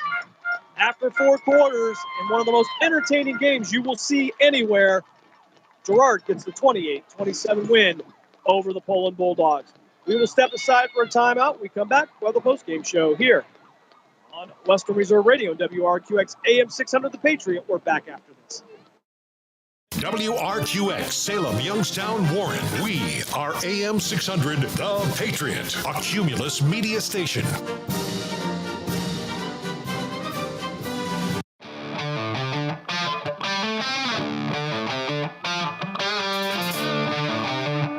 Discount Power Sports LLC is continuing to grow. They offer ATVs, dirt bikes, go-karts, electric bicycles, while offering off-road power sport repair services. Located at 758 North Main Street in Hubbard, right next to the newly renovated Village Tavern. Discount Power Sports LLC also offers financing and accepts all major credit cards. Discount Power Sports LLC, find them online at discountpowersports.biz. Discount Power Sports LLC, where value meets adventure. Are you ready to join the legacy? This is your chance to become part of something special with the Youngstown Patricians. Honoring the proud football tradition of the Valley, we're on the lookout for talented post-high school athletes who want to make their mark on the field. Whether you're a seasoned high school athlete, college, or former professional player, develop your skills and become part of a team that values hard work, dedication, and community spirit. Don't wait. Begin your path to the gridiron by visiting youngstownpat.com or contacting us on Facebook at the Youngstown Patricians. Be bold, be legendary, join the Youngstown Patricians today. Western Reserve Radio is the Valley's online source for sports talk and local live events. Tune in and be a part of their live weekly shows, as well as all of the hard-hitting action of Youngstown Phantoms hockey, high school football, and the GDFL. Find them at westernreserveradio.com. Tune in and the Live 365 app to be a part of the area's sports conversation. Be sure to visit them on Facebook at Western Reserve Radio and on Twitter at WR_radio. During the fall and winter, grilling season never ends, and Gessler Propane is your local supplier that makes sure you get your hard-earned money's worth. Why go to gas exchanges to pay higher prices for tanks not filled to capacity? Gessler Propane makes sure you're prepared for year-round grilling with 100% filled tanks at a reasonable cost. See Bob Monday through Friday, 10 to 4, and Saturday, 9 to 3 at Gessler Propane, 702 Youngstown Poland Road, Struthers, or call 330-755-9119. Gessler Propane. They got gas. We now return you to the Youngstown Patricians High School Football Game of the Week.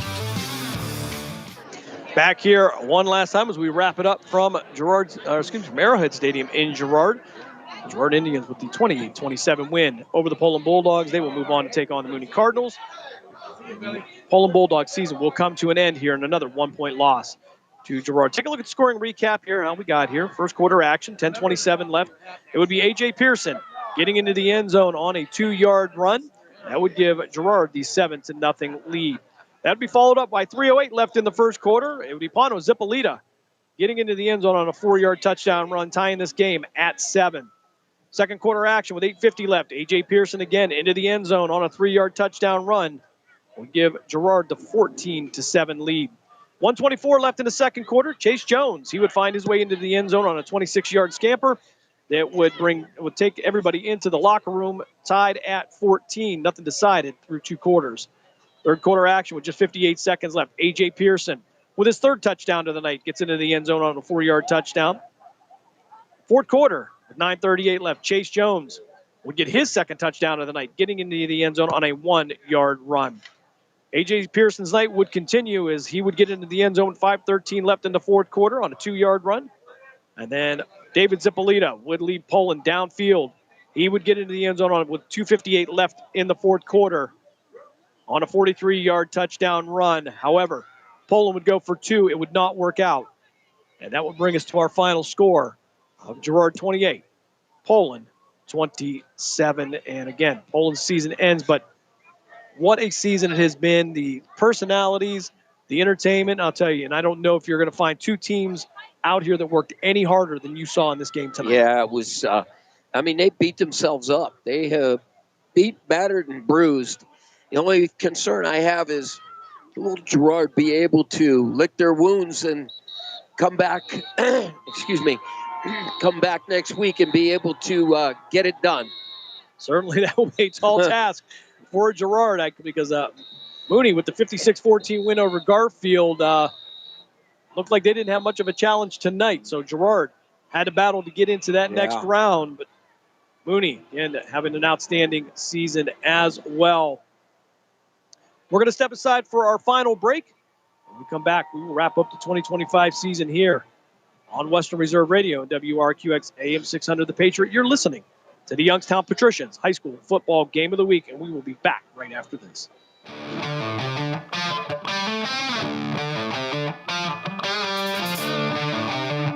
Discount Power Sports LLC is continuing to grow. They offer ATVs, dirt bikes, go-karts, electric bicycles, while offering off-road power sport repair services. Located at 758 North Main Street in Hubbard, right next to the newly renovated Village Tavern. Discount Power Sports LLC also offers financing and accepts all major credit cards. Discount Power Sports LLC. Find them online at discountpowersports.biz. Discount Power Sports LLC, where value meets adventure.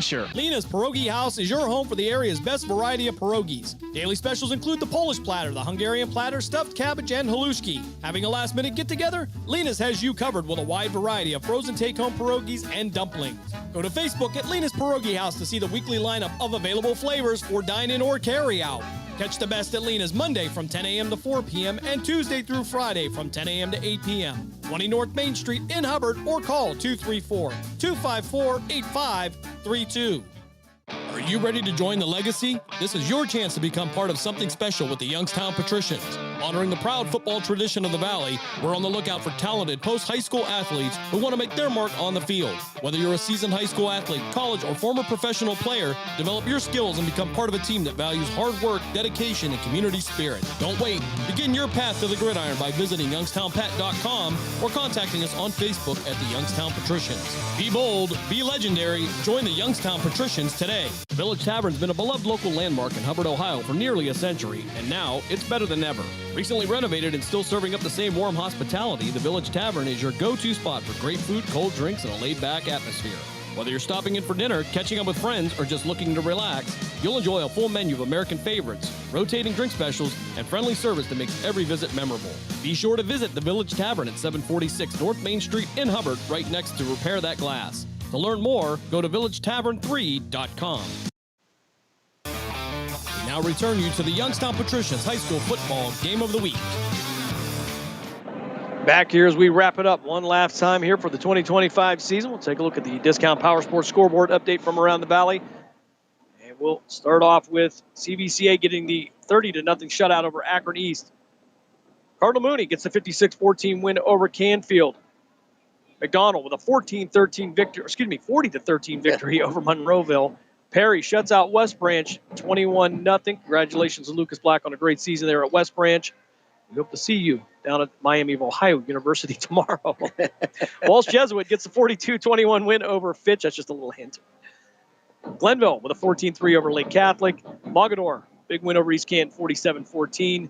And Villa Angela St. Joseph shuts out Canfield 30-0. That is your final Discount Power Sports scoreboard update here for the coach and I. And while I have an opportunity, I want to say congratulations to Will Craven, our El Presidente of the band. Yep. Who is probably one of the biggest football supporters, has a great time, and he will go from band president tonight on his final night here on the field. As he is a senior here at Poland, he will head down to Miami of Ohio, where he will become a hockey player, as he'll be on the ice tomorrow as they take on the Miami Junior Redhawks. Of course, all the action here on the iMedia One Network, starting just about 11:20. Puck drop scheduled for 11:30. So proud of him as he gets ready to graduate here in 2026. And wow, time goes fast, Coach. I was Here, going to say, 2025 season is gone. A new start for him. Yep, new chapter coming new up chapter. here. That's the word I wanted to use. New chapter. So it's. I remember this little kid with long hair, and I used to tell him, "Hey, I got a pair of hedge trimmers if you want me to cut that hair for you."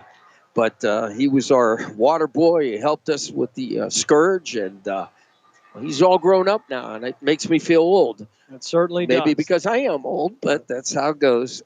Time flies here in these football seasons as we round this one out. Again, want to thank all of our sponsors, including Lena's Pierogi House. Of course, we always have fun in the fourth quarter with her.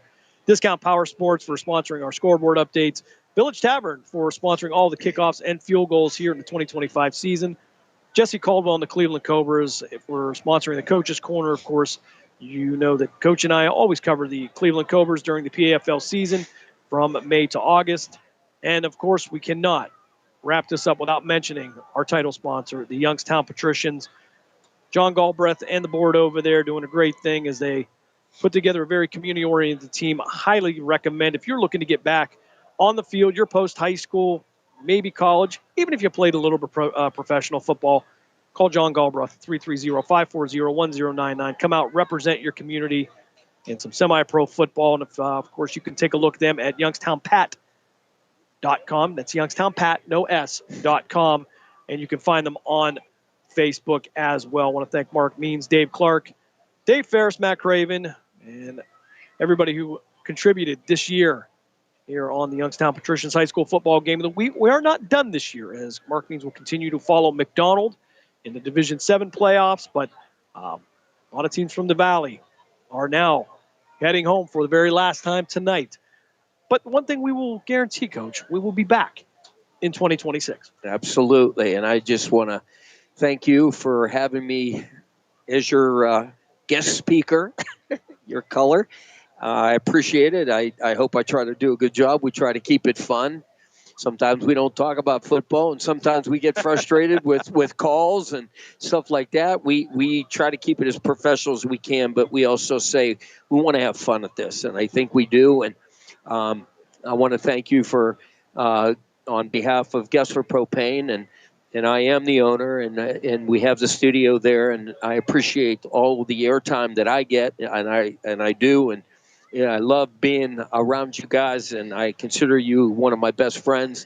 You and the Mr. Ferris and your brother who played for us and played for me way back in the day. Yes. So, I can't thank you enough, and I enjoy doing this, and we try to have fun with it. I know we try to get frustrated, but I'm a fan first, and then I'm an announcer. There's an entertainment aspect to it. It have to be. Fortunate enough I get to do this with my brother, too, who I drafted to run the board here in the studio here. So he'll slip him a little cash there, keeps him quiet. There you go. He could use it. So, again, thanks for joining us all season long here on WRQX AM 600 The Patriot. Thanks to Bill Kelly, Charlie Conley, Ben Slagle, everybody over there at Cumulus who entrusts us with their airwaves. We cannot thank you enough. It just adds to everything, and it's a really good time. We hope that you have enjoyed this. So, for one last time, for the coach, Bob Gessler, for Dave Ferris, for Matt Craven, Mark Means, Dave Clark,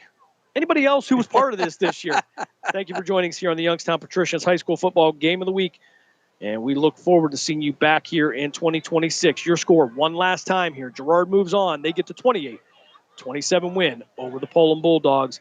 We will see you back here at the end of next August, right here on WRQX AM 600 and Western Reserve Radio, part of the iMedia One Network. Good night, everybody. Good night, all. We thank you for joining us for this special presentation of the iMedia One Network, and we now return you to your regularly scheduled programming.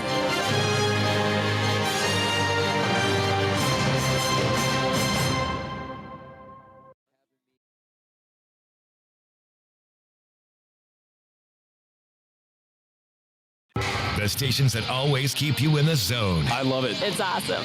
Western Reserve Radio, Western Reserve Radio 2, and City View Sportscast, Youngstown, Ohio.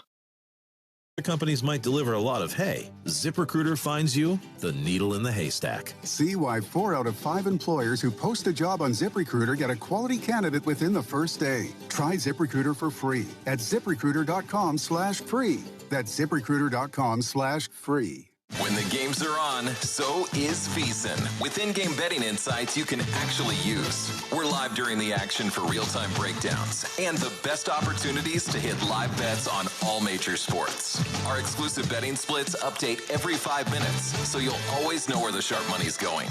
And with the VEASAN Watch app, you're never out of range with live analysis following you wherever you go. Ride the action in real time by making VEASAN your second screen and join us on the Sports Betting Network. VEASAN by the books with Dave Ross and Jensen Lewis. Atlanta is going to come back off that loss, and it's a debilitating one in overtime. And so is it now all of a sudden a fade team here? It's probably a team that better beware. And that's B-E-T-T-O-R. Betters beware. Whatever you want with the Atlanta Falcons, you got no idea. VEASAN by the books. Weekdays at 7 a.m. Eastern, only on VEASAN, the Sports Betting Network.